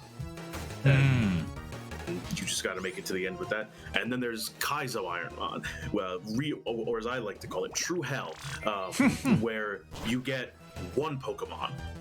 Period. You can catch a new one and change out whatever that Pokemon is for the new one that you catch, but you can only ever have the one, and you have to beat the whole game with just the single one. And also, I think Kaizo also specifically has the rules in it that, like, I don't remember if it's all Ironmon or just Kaizo, but I know that Kaizo has the rule where, like, they do something with the emulator so that every single trainer in the game is slightly higher level than they're supposed to be. So you have an uphill battle the entire game. Like the fight with Gary in the lab, you're both supposed to be level 5. He starts at level 8. Silly things. and and etc.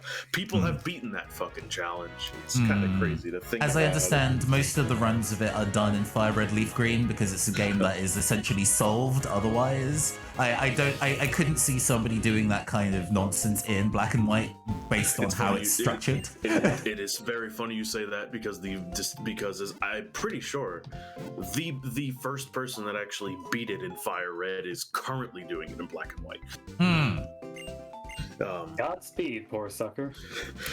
Maybe the opening of Black and White is a bit more forgiving if you're not guaranteed, like, you know, Lipod as your opening gambit, right? If you have more options than the most paper-thin Dark type and a rat, then maybe it goes a little better for you. The fact that all Iron Mountain stuff is exclusively randomized, it helps in some ways, and also violently it doesn't in any others, because at least the example that always seems to come up in Fire Red is always just your rival picks a Pokemon too, and all that you get to do is, you know, fucking. I think there's also like the sets of rules where it's like you can't pick a Pokemon that has a certain higher BST, so no legendaries is a specific rule, no etc. If it's past the 600 mark on BST, you can't have it. Which means there's still a lot of good mons you can get, but also, God, you know, Jesus. But also garbage, yeah. And also the sort of streamer's rule that you have to call which Pokemon you get at the lab before you actually see what they are. So you call that just taking left, middle, or right. Which it's also just the rough situation of sometimes you get a Caterpie that has the best moveset in the world, but you're up against, you know, Mewtwo, who has a single psychic move, and that's it. It's like you've died in the lab. It's time to return to the lab again. Back to the lab again. And it's a hell of a challenge. It's a hell of a thing to watch. Definitely background watching. There was a period of time where and Spike. I forget his. Oh no. Spike Vegeta. Yeah, Spike Vegeta. Yes, I was kind of like, am I misremembering his name? They do like yearly like challenges against each other. Momam. Yeah.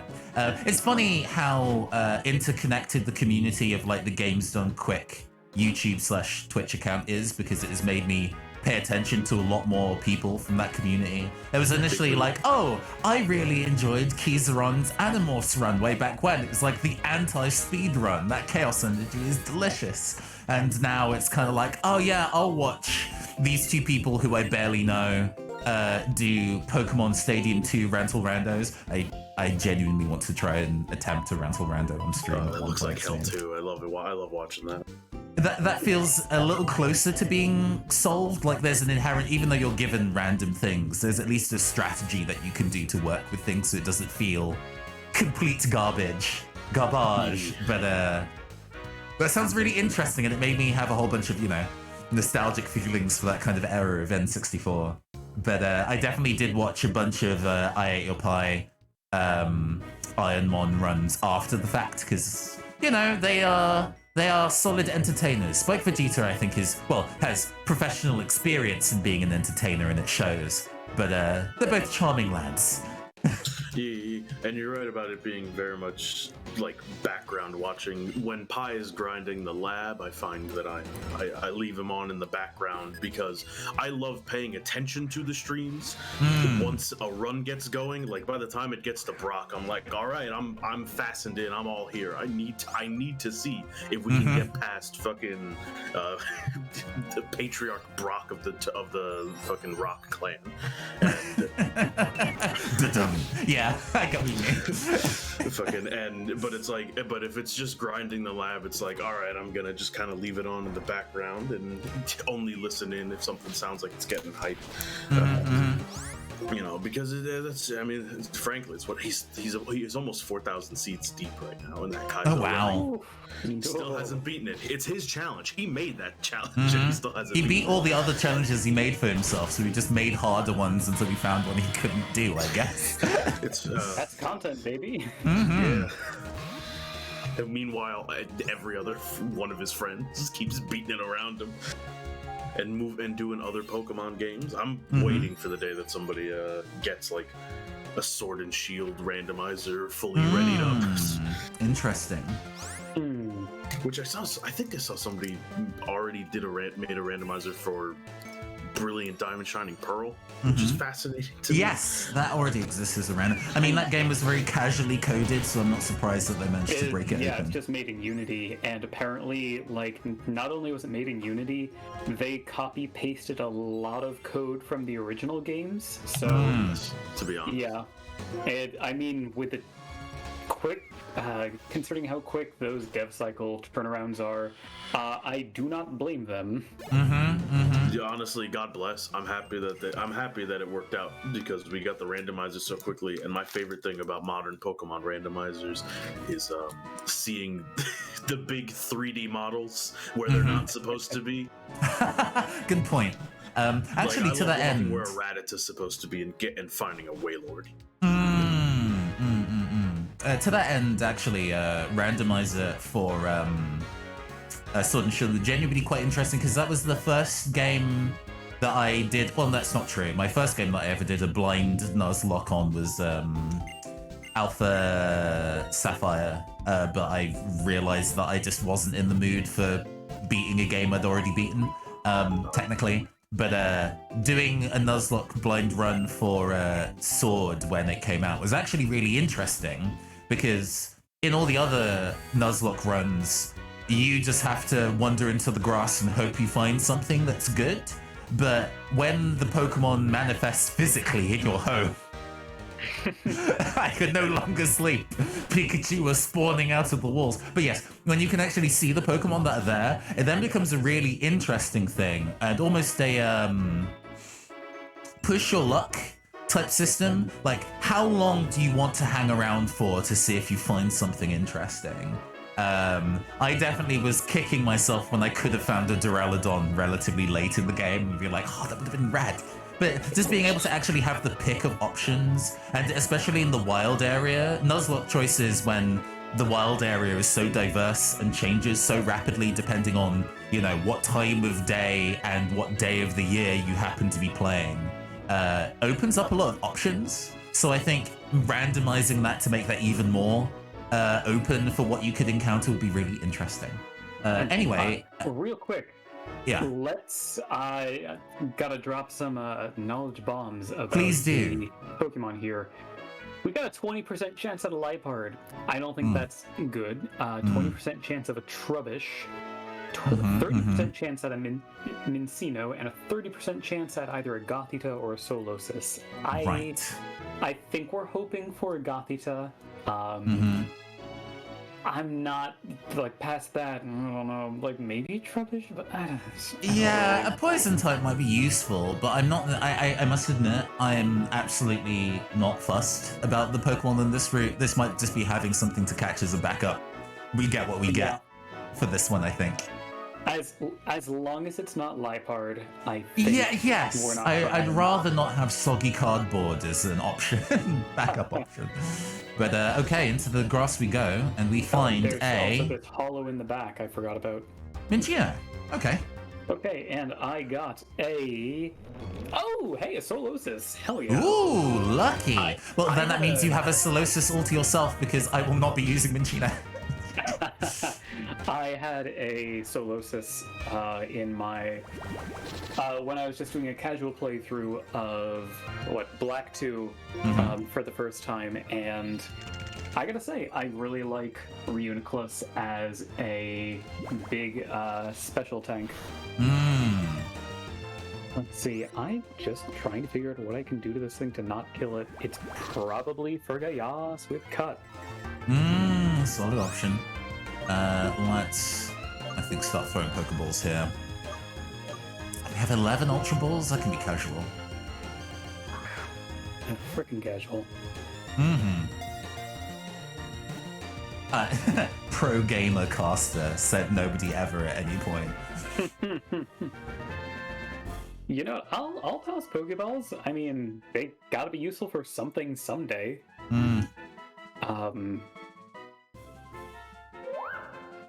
Boom, got it. Okay. Okay. Give me that countdown. Okay. 3, 2, 1. Jelly. Fuzz. Jelly fuzz? Or fuzz jelly. Either is pretty bad. No, Fuzz that's jelly sounds really- like a 60s psychedelia band, and I kind of fuck with that. Okay. Yeah, jelly fuzz is like a really unpleasant sensory That's worse, yeah. imagery, so we'll do fuzz jelly. Mm-hmm. God bless. 2 separate words, right? Yeah. Mm-hmm. There's actually, oh gosh, I can't remember. Jelly. This is now me being really bad with, yeah, it makes you think of moldy Right. jelly. Exactly, no way. It's just not good for the brain. Yeah, there's a band called Lemon Jelly, who I would say are trip hop adjacent. Give me a second. I need to actually work out what genre of band Lemon Jelly are, because they're actually genuinely good. And also, while you're looking at a quick reminder that if you keep following this to the area to the top right, there's a way to enter Lost Lauren Forest. Where we Oh, can- a new area where we can catch something else. They're basically just an electronica band, I guess. Sure. But yeah, I listened to them a lot back in the day. They are in... There's like a good set of maybe 5 or 6.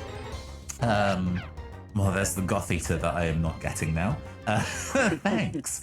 5 or 6 kind of like bands in the, I want to say, late 90s, early 2000s that were like the big I enjoy music and electronica scene. So it was like Lemon Jelly, Morchiba, and 07. And those were like, oh, you're into music if you listen to those 3 bands. And now they're just like, you know, chill and acceptable. But they're kind of like, oh, you know British bands? Wow. Now they have been humbled. Now they are thoroughly ordinary, but at the time, hot shit. Let's see. So we got some interesting chances coming up here. 15% chance at a Tranquil, Okay. which I think you could probably count as a dupe since you have had one in your party. Yeah, I've had one in the line, yeah. 35% chance at a Swadloon, which I'm trying to remember what is the previous solo. Yeah. Which I don't think either of us have encountered or caught, so. I don't think so, no. I'm not excited about a Swadloon. 15% chance at a Venipede. Solid. Solid. And a 35% chance at a Cottony or Petalil. Which we have, so can be basically, skipped. this is probably a Swadloon, but we could get a lucky reroll for a Venipede. And if we wanted to be extremely patient, we could do Rustling Grass for a 10% chance at each Elemental Monkey. A 5% chance at an Unpheasant, 5% for Whimsicott or Lilligant, 5% Leavanny, 10% Emolga, and 45% Audino. Yeah, not worth doing. Yeah. So yeah, I Absolutely already have a Cottony, so if that comes up again, I can skip it. Oh, cool. Or I have to skip it rather. I don't get a second Indeed. one. All right, Venipede. Here's looking at you, Pete. All right, let's. And there's a big Oh, rock actually, right this here is a that you lot. can If this is a lot of grass types around, I should probably switch to something more appropriate than Pride Base. The Hoots. Okay, my encounter is a Swadloon. Okay. Bug. Bug. Send me Bug. your energy. I'm going to unpack children's cardboard. Oh, what children's cardboard in particular? I went out today and just grabbed myself 4 Pokemon card packs because I'm trying to get back to actually collecting them up again since I am starting to have a little money specifically to spend on Stoggy cardboard. Well, best of luck to yous. I posted about it on Twitter, but didn't mention on stream. I was going to do a pack of buy a bunch of packs of New Capenna, the new Magic set that releases this week. because I really enjoyed doing that for Neon Dynasty. And at the time, I hadn't been given any cards by the PR people for Magic the Gathering. I received a package today entirely unannounced of cards from the set, so I guess I get to do the stream I was going to do anyway, but much cheaper. So thanks, Wizards of the Coast. Appreciate it. Because some of the fancier packs are expensive, and I wouldn't necessarily spend money on those. So it's nice to get the luxury, I guess. I have my Swadloon, if you do as well. Well, my friend, I would love to have my Swadloon by now, but it keeps on clicking Protect, and it is getting the repeat Protect luck. Oh. I just want to click Cut on you one more. Okay, we got there. You can't protect against this Pokeball. Mm-hmm. God, Oh no! Imagine. Yeah. Hell. Imagine. Hell. The Pokemon dodged the Pokeball. You'll have to lower its speed first. You're like, oh, okay. Turns out that, like, you know, full swipe string shot Beedrill is the way to go to capture. Okay. I have it. I will start the countdown. Let's see. Okay. 3, 2, 1, baby. Swag. Swag, baby! Yeah. The worst. Swag, baby. Okay, is this another hashtag Pokemon? Yes. It is Okay. absolutely. It is absolutely hashtag swag, baby. I think it's hashtag in all lowercase. Mm-hmm. God, nene ass baby. The cringe ass Nene baby of legend. Hey, who asked me to read that on there? Joe asked me to read that. I need to do clips of all of those as well, actually. I've been very lazy in my content creation duties. I hope that Twitch has not orbital struck them yet. It wouldn't have been, and I have it mirrored on YouTube as well, so like it's fine. Yeah, and none of the things that were said in that were so spicy that Twitch would erase it from me having already archived the video. So we should be fine. Who am I leveling here? I guess it's Cyber Power. Cyber Power is gunning for the additional power all of their own. You know what? Good for them. Baby, I more think power. I'm getting pretty close to being ready to. Yeah, step up I to, think I'm actually Eliza. pretty close to Elisa. We should probably at least try and fight some some trainers, I guess. Oh, there's a guy out here. Hi, guy. Oh yeah. Oh, this guy is telling me about the thesis statement of the video game. About truths and ideals colliding. That's fun. Impossible. Mm. Games can't have themes. Yeah. What is this? A freaking English paper essay? Am I right? Yeah, Pokemon isn't supposed to have themes. It's supposed to be about a 10-year-old who's mean to you. It still surprises me when people are like, oh, Garriock was like the best rival because he's mean to you. Doesn't matter that he doesn't have a character arc. He just shows up a lot and says smell you later, and that's all that's required for an interesting, like, rival, apparently. Never bought into that myself. No, I mean, like, don't get me wrong, you know, I like kind of similar flavor, original Animal Crossing way that villagers are can be meaner to you, and aren't quite as like. But that was on top of them having a wide variety of different personalities. Exactly, yeah. Okay, so at this point, I want to get whatever the item is in the. Yeah, I think there's an item and a trainer in the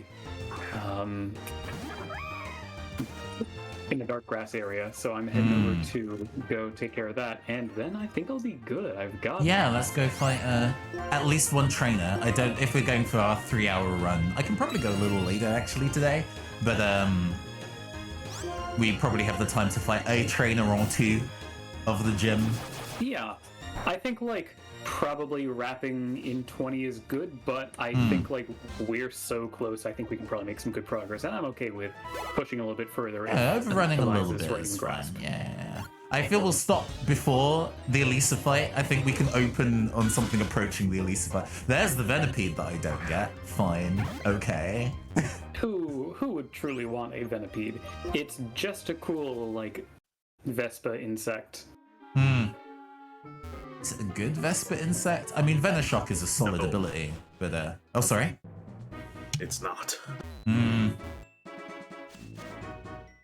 It is still, at the end of the day, a bug. I cannot be fucked to go back and take the one Pokemon on my team that has cut to get behind that tree, unless you know that there's something good back there. It's a rare candy. Oh, that's actually pretty good. That's pretty good. I might have to head back for that shit. Not right now, though. I will remember that that's there. That might be a thing I do off camera because it's not an important fight. It has been added to your map.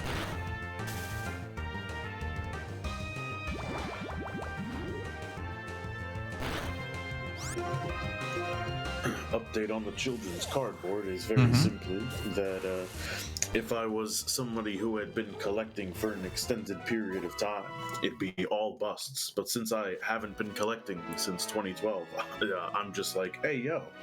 These are all pretty. Yeah. The only one of any note is the Tyranitar V, which is, I'm sure, excessively common compared to other Vs, but looks really rad, and I like it. The pretty art is definitely one to be. I think even though I don't really play the Pokemon card game, I did actually specifically spend money on a single to get like a Xurkitree GX because it's one of my favorite Pokemon and the card art's rad. I'll never play the Pokemon card game. I have for my entire life. I'm sure that there are people who love it and play it. I have always felt that it's just like too simple of a card game for me to enjoy it enough. It's like, aimed at an audience younger than us, yeah, primarily. But like even when I was in the target demographic, I didn't like it. You know. On the other end, though, in my opinion, because like I could never really get into like physically collecting Magic or Yu-Gi-Oh cards because there's a weird thing of it's like I didn't really have as much of an excuse to play those games physically, so thus I never had as much of a want or desire to want to collect those cards, especially Yu-Gi-Oh, the game I actually I did play somewhat because there's just fucking 25 million cards and almost half of them have literally no value, and most of the rest of them have little to no value. Whereas Pokemon cards, I couldn't care less about the actual They are game card pieces technically, but most people are more interested in them as collector's items. Are you telling me Slime Toad does not have value? Excuse you, his name is Frog the Jam, and I will never take you back. Thank you, yes. No, I will never. Just like them making Pluto not a planet, I'll never turn my back on Slime Toad and his real name, Frog the Jam. I wish that they still published cards that just said this card can summon any frog card except Frog the Jam. I wish that was still a thing. Please stop dead naming Slime Toad. Did they just genuinely change the name of the card? Yeah. Yeah, they mistranslated it when they brought it here from Slime Toad to Frog the Jam because they thought it was a funny gag, and then little did they know, several years later, Konami would release an entire frog archetype. Oh, right, and so it needs to very specifically not be a frog anymore. I understand. Yeah, so they spent like 10. If I want to stress this by the way, because it's something that my friend Danny always makes sure to mention, and she always says, the thing is, the fact that it was called Frog the Jam and people could arguably summon it. Didn't actually matter. Nobody ever used it. It was useless. Even though frog cards are, like, frog decks are competitive in Yu-Gi-Oh! Frog the Jam was never part of it because it's still useless, even as a joke. But they insisted for years they would add that extra little bit of card text that says "Accept Frog the Jam" to every single frog card that they possibly could, until 10 or 15 years later they finally said that's it, and they just changed it back to slime. I guess they were just tired of, or they didn't want like regional differences. Maybe, but it took them that long to finally make that decision. Maybe something like Master Duel and them clearly developing it for several years was like a reason. They were like, let's just go back, let's just stop this. But where I was there, it's like I've never found a purpose to collecting Yu-Gi-Oh! Or Magic cards in my brief attempt to try to play Magic that ended in disaster, and my return to Yu-Gi-Oh! A game that I actually do very much enjoy, but only if I can play it in something like Master Duel, where I don't have to worry about buying packs, and I can just play and get as many cards and craft as many cards as I want. But Pokemon cards, I've never touched that card game, really, and I never will. But God, Pokemon are... There's only so many of them that exist in general, you know? There's only, what, like so having a quote-unquote living dex of them is like actually feasible. 898. They're about to come up with more, but, like, you know, we're approaching 1,000. We still have time until then. We will crest 1,000 when the day comes, but like, yeah, there's only so many of them, and the art that goes into all of the cards are fucking fantastic, often adorable, and there are variants to them and to the art, and etc. And it's just like, I find Pokemon cards to be fully worth the collecting. Whereas Magic and Yu-Gi-Oh, I'm sure that I know that they are for people, but they're not for me, and that's why I'm not convinced they are for people. They are for robots like myself. They are for investment portfolios. Listen, I have a camera for a head, and I prefer these cards with pictures on them instead. No, I get you. I used to play my initial friendship group when I was in university played a lot of Magic. So I kind of got into collecting them that way. And the physical tactility of playing a game with cards is something it's why cards are such a large part of the games that we play on channel. And they're all digital card games because they invariably have to be. But the tactility of using cards to play a game, I always really enjoy. No, I feel that and I respect it, but to me it's the kind of thing of like, I like having those things like physically in my hands. But you also want a collection, and that would be very difficult to do in those kind of circumstances. But also, like, when it comes to actually playing, because I'm not gonna say that I'm good at it, but I do play Yu-Gi-Oh! And unfortunately, in recent months, I have been playing it again, because Master Duel is so goddamn accessible to actually letting people play that game and not have to jump through hoops to play the card game. But like, Yu-Gi-Oh! Specifically, a game I enjoy most of the time is, oh Jesus Christ, it's such the kind of game that I could not physically stand actually like playing it physically, because of how much of playing a game of Yu-Gi-Oh! Does involve having to shuffle cards around from your deck to your graveyard to your extra deck, back to the field, back to your extra deck, back to your end, etc. And I'm just like, digital only makes this way faster. I get you. Yeah. I've watched some, like, you know, of like the Masters games that they do for Yu-Gi-Oh! The Worlds like tournaments or whatever, and I see them going through the same stuff that takes, you know, minutes in a digital form, and it's like, oh my god. Ooh, we got a Oh my raid. gosh. Oh Jesus. A raid of 124 Pokemon. not quite a full Gen 1 have arrived. Hello, dear Reams Pokemon.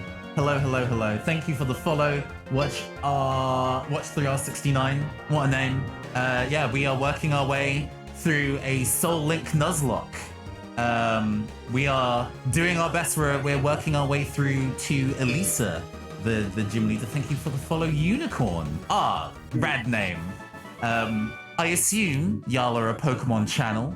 Are you also Nuzlocke folks? What's good? Tell me about yourself, Dariums. Oh, dang, those are some good emotes right there. Those are very... very recently, I've been having the consideration of like, emotes are cool, actually. Would people put up with really annoying ads just so they can have an animated version of my face? Would that be worth it? I'm not quite sure if it is. That feels maybe a little too vain. Is this gag? But I always respect it when people have very, very good emotes. I love that spinning great ball. But yeah, I should probably give a proper rundown of who we are and what we do. I am your androgynous AI game show host from the future, caster. I'm a tabletop RPG designer, streamer, voice actor, and general internet ne'er-do-well. We normally do digital card games and tabletop RPGs on this channel, but my bestie, the amazing agenda avian Rafi, who's joining me here, wanted a game that we could play together. And we both enjoy Pokemon, and we both think that we're pretty good at the mechanics of Pokemon, so why not play Pokemon in a really unnecessarily difficult fashion? No shade. No shade. I think we generally do both have really solid understandings of how Pokemon works as a game, but this game is just also balls hard to play in this way. It is a cruel mistress. Goodness. And I'm here. Yes, Hypercamera, friend of the show, is also here. We've been waxing nostalgic about Pokemon as a card game. We actually streamed the Pokemon trading card game Game Boy Color adaptation recently. There was a Japanese-only sequel that got a patch in English relatively recently. I can't imagine. I can't fathom that game having a sequel, but I'm fascinated by the sequel is super good. They expand on what the first game offers so much in terms of both cards that are offered and mechanics. It specifically gives you deck building challenges, so you can't just walk through the game with a single deck archetype. It's really, really cool. And a little bit BS in some of the later fights that it makes you do. Extensively curious. The VODs of it are all on both on here and on YouTube. Please don't paralyze me when I dig the other side. I would be very, very sad. Pokemon TCG pack openings. Gotcha. And any pulls today? Did you do any pulls today? I'd love to know. By the way, I have cleared out all of the trainers before Elisa. So I'm gonna run back and heal. Oh my god, please. Yes, we definitely could do this if Paralysis Luck wasn't immediately stomping on my neck. This Blitzel isn't even hitting hard, I'm just unlucky. It's not about the damage it does to your Pokemon, it's about the damage it does to your mind. Hungry Burger FTK. Yeah. Pack opening stuff is something that I've not done much of, actually. I've only done one pack opening on stream so far for Magic the Gathering, the Kamigawa Neon Dynasty that released a couple months ago. But I have been given a bunch of booster packs for the new Magic set, Streets of New Capenna. And I am actually very, very excited to open those on camera, mostly because it gives me the excuse to do a 1920s style costume for it and makeup look. I hardly ever get to find the time to do elaborate makeup, so getting to do that kind of stuff for stream. Oh, I should also say that we alternate between doing VTuber and MeatTuber. The way I've had that described. VTuber. You don't like that, huh? You think that's bad? I'm that for your sake. Beef Boulevard. We're We don't don't say Meat Space anymore. We say Beef Boulevard. Beef Boulevard. Circles. I like that. I dig that actually. Beef Boulevard's pretty good. Danny and I started saying that as a way to this is relevant. I realize as I say this because I forget who I'm with sometimes. It was a phrase that my friend Danny and I developed so that we could distinguish while playing net battlers between playing as Navis and playing as net ops. Was just okay. Meanwhile, in the Beef Boulevard, you. Gosh. Next campaign I run, I clearly need to name a location, Beef Boulevard. I've named one for that in the AP I'm working on because I can't help myself. It's very good. It's very good. And read pack openings, man. I want to stream pack openings eventually because there's something about those kinds of streams that I enjoy viewing, and I know that I'd enjoy putting them on. As bad as my luck is, my only problem is if I have to. I need to figure out how to actually get it set up in my specific space because my desk is a nightmare. But also B, if I were to do it, if I were to appear as a flesh tuber in any way, shape, or form. I need to figure out how I can get how people can hear me speak through the helmet that I wear whenever I actually do anything online. That fucking nightmare. I guess it's getting a lavalier mic and setting that inside your helmet. Yeah, I suppose it would be. Which, oh god, maybe in the summer. I'll be pack opening. I don't know. Wearing a big helmet in the summer feels like a bad plan. I've done it before. I fucking. Yeah. $2,000 on Patreon, $500 will go to Pokemon cards every month, and I will lofty goals. From what I've seen, people tend to, if they are VTubers and then have to do something that requires physical cameras, like cooking streams. They'll do stuff with like having a hand cam separately. Sometimes they'll wear gloves so they can be in the same kind of like thematic style as what their character is. So there's ways around it if you need to make it happen, but definitely fiddling. The gloves are the only thing that I have a specific thing for. Would be plus as a hand stream. Plus, as I understand, if you are opening packs specifically for big money cash rares, you're supposed to be wearing gloves anyway, lest you get your filthy human oils upon that precious cardboard. Listen, I'm not here for the money. I'm here for big gay Pikachu. I just want the cards that look nice. Gigantamax Pikachu, absolutely. Give me big gay Pikachu. For sure. A big gay Pikachu and as many Magikarps as I can get my hands on. Sad, not a single Magikarp in these 4 packs today. Is Magikarp even available in that set? Because that might be why. Oh no, absolutely. Oh, I'm not. I do not think that it is. But that doesn't mean that I can't hope. Praying for it anyway. Yeah. I do not know what every common in every pack is. To be honest, I just don't. You don't want the mystique of like. You don't want to ruin the mystique of what it might happen. Rather than looking, you would rather it be like a surprise to even yourself what is in the packs. Yeah, honestly. I keep track of what packs release, but I don't keep track of like what all of the specific ones are, I plan to eventually just, kind of scoop up a ton of them and then just open them, The only time I'll ever see what is in what is when I get on like Pokélector or whatever so that I can mark off what I've got. These are not very exciting roller coaster rides that they're putting me on, but it's fine. It is what it is. I mean, the next one has a loop, but yeah, shouldn't have gone to Baby Park. I'm ready at Elisa when you are. There's still this additional trainer to fight, but I'm on the way.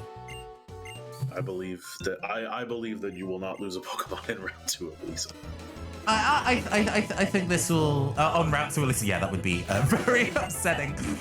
Emolga, yeah. They're just setting me up. They understand. This is the game teaching you how this boss fight is going to go. It's like, did you know that Emolga is really, really annoying? We're going to give you multiple of those, just so you know how it be. Fun thing, because I'm just throwing out Krokorok, which, you know, you cannot spark or volt switch me, means that they have just kind of been mashing double team and occasionally throwing a thunder wave, so it's not even That doing seems damage. worse. It's 0 damage, but just annoying. And we got a paralysis on exit, but that's fine. I've got additional paralysis heals handy. Oh, no, let's get in. Okay. I didn't realize the ships would still move even when the pause menu. Okay. Set this up in case I need to return. Elisa is, you know, one of the best gym leaders across the time, but then I love a fashion queen. We'll spend a super potion just to go and top up that health. Do you know what she leads on an Emolga, innit? Yes, I believe so. Yeah, let's start with the thing that's SmackDown then. I believe. Yeah.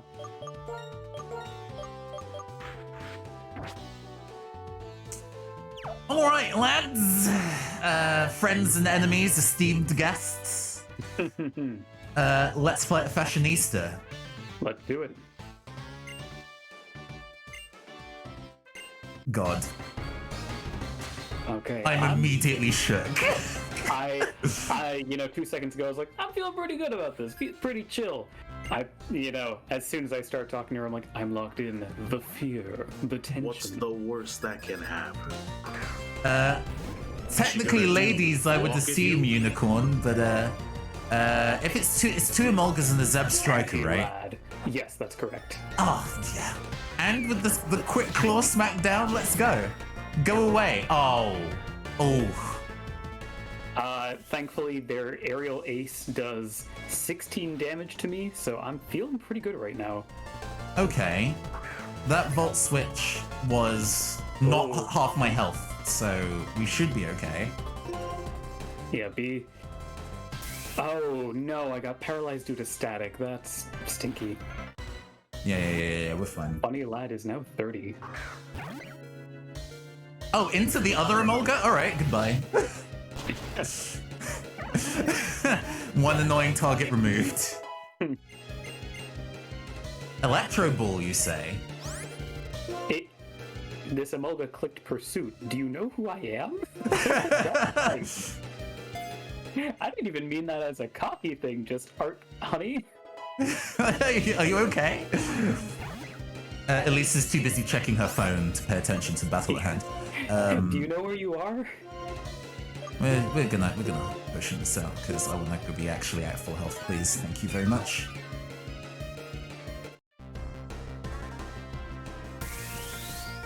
So Volt Switch here is actually slightly annoying because this is. I can imagine and see. This is now a more sensitive map, but we still got Number How with the crunch, so we'll be alright. Solid special defense too, so if it decides to go for a flame, if it decides to go for some... Oh, a quick attack? Nah, mate. Excuse you? Wow. A devastating 11 HP from you. That's a bit more, but we're alright. Yeah. And that's... number 2 has a little bit more pep to it, but I just got in a single crunch? What? Okay. Don't crit and then the Gucci. Okay. Okay, Zeb Striker. Behold the power of dig. Can you dig it? Going very, very well. Very, very, very well. Alright. A properly dramatic victory. Alright. Okay, we'll dig one shot the Zeb Striker. Yes! Boom. Alright. Got through it, ran through that with Just Funny Lad. Aerial Ace! Okay. Alright. We're gonna keep it up on the return. Volt Switch doesn't do anything anymore, Emolga. That's the final one? Yeah. And we're doing very good at damaging them just enough so they're not spending hyper potions. Oh well, never mind. I spoke too soon. But it means I get the free heal as well. We're back to 0. And this gives us TM72 Volt Switch. Good content to have. Oh, this is very, very good. We're in a very good position here.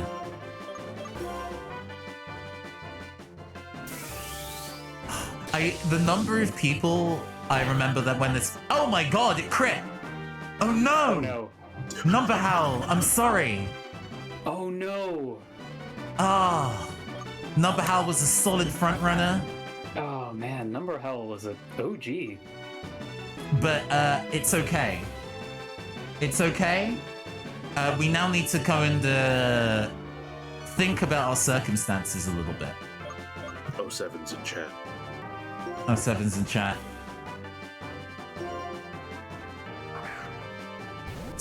That unlucky crit. The unlucky crit. That was not what we needed.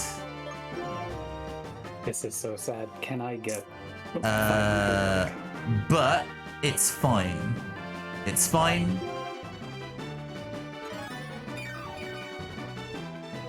I did not expect the crit range of that to be that high, actually. But we persevere.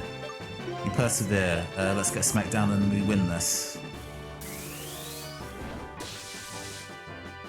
I'm currently heading out, and I'm excited to see what that Go away. awaits me outside, because I think All there's right. some plasma fighting. Okay. Only a single casualty, but you know what? Worth it. Number Howl took it was a strong carry. A strong carry, but they've another Pokemon that you and I were diversified on, so it is only a loss for you. I'm just going to shuffle a level 8 Patrat to hell. All right. Okay. Halfway through ish, technically. Something like that, yeah.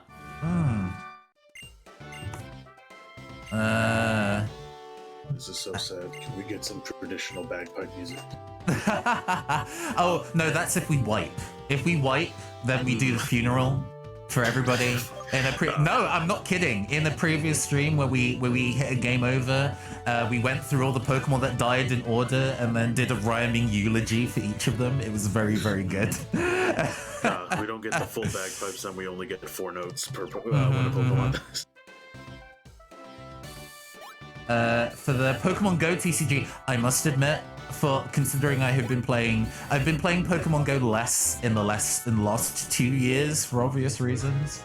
But Pokemon Go has been such a big part of my gaming life, I guess, for the last little while. I was never like a big money player or anything like that, but I played it so consistently over the last 5-6 years.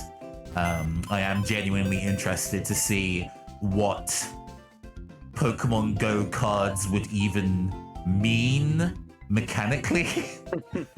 I have a feeling nothing. I have a feeling it just means that there's a Professor Willow card and that's it. That's also my immediate thought. Yeah, Battle Tower maybe. But if they manage to introduce some interesting mechanics, then, you know, I would be interested. It's like when it came out, ran the club at work with 200 members. Yes. There are people around my workplace that were also a big part of, big into that kind of thing.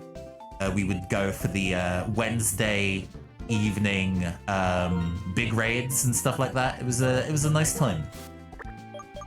Hopefully it's something that can resume again if everybody's going to be consistently in the office. But yes, to demonstrate who is currently in hell, we have Nitro Hot, the Ordino. We have Twink Jaw, the Sandile. We have Catenzilla, the Tranquil. We have Mud Killer, the Timpole, who died to this episode. And Number Howl, the Herdia, who also tragically died this episode. I remember someone trolling and yelling Dragonite, and you see everyone run on one side of the park to the other. Yeah. Those were definitely the days. I think this episode has had the highest body count so far of this run. Unfortunately, two Pokemon also died last stream as well. I think we're just now in the street. We're now just in the phase of the game where we're in Here Be Dragons and getting blindsided by difficult things. Or at least I am, apparently. All your Pokemon are fine. I'm doing great. I'm having a great time. That was a period of yes, Unicorn. The nature of this Nuzlocke, and like all Nuzlocke challenge runs, where if a Pokemon faints in battle, it is dead and it can no longer be used. We can also only catch one new Pokemon per route that we enter into. So there is a finite number of Pokemon that we have access to. Meaning that loss of that Herdia was actually kind of a big deal. They were doing a lot of work for our team. I guess this means I get the option of adding a new Pokemon to my team now, although I need to decide what that even is. From the squad here. Do we add Minchino back in as a replacement normal type? I don't know if What is Technician powers up Pokemon's weaker moves, I see. Oh, if it's got Technician, then It's not that great. It's the other one that we were looking for, right? The other ability. Skill Link. Like Technician double. Yeah, it's a roll of the dice. I don't know. I think that you'd probably be better off picking up your Caracosta, whatever his name is. Yeah. Pinky Cells. What a name. We're just gonna have to run two rock types for a while. Yeah, you know what? If they're both good, they're both good. All right, time to save, and then we'll prepare to send the love over to somebody else. But this has been a fruitful time. Indeed. Very, very productive insofar as Pokemon streams can be productive. Yes. We're also going to a safe state, just so that is locked in on multiple levels. This has been really, really good. This went very well. In terms of for y'all who have just joined today and don't know how we normally do, we usually it's been almost every Thursday, unless there has been other bits and pieces kind of going on in both of our lives. But yes, we do our Nuzlocke streams on Thursdays. On Tuesdays, I normally do digital card games. We are actually currently playing the GameCube classic Baten Kaitos, or Baten Kaitos. I'm not quite sure how you would pronounce it, but that's Baten Switch. Yes, very good game. Very, very good game. Looking forward to reliving that heavy nostalgia. Keep an eye on my Twitter. You see down below there at PhantomArtSand. Keep an eye on that for when we do our pack opening stream, because I don't know where that's going to be. It might be Sunday. I think I have the time Sunday to go do that, so keep an eye out then. If not then it will probably be next Saturday. But yeah, glad you had the chance to all stop in. Who are we raiding? I think we're going to be raiding Ira Wave, who is a good friend of mine. They are playing Ghostwire Tokyo. Which I've actually seen no footage of at all, so I'd be down to checking out what that is like. Let's just get that going. Okay, I have been your androgynous AI game show host from the future, Caster. I have been your amazing agender avian co-host, Raffy the Owl. And you're not going to say goodbye? It's still just here. Okay. Yeah, Hell yeah. I'm still just here. Goodbye, folks. And this has been the Neon Caster channel. We'll see you all at the very least next Tuesday, if not sooner. Goodbye. Bye-bye.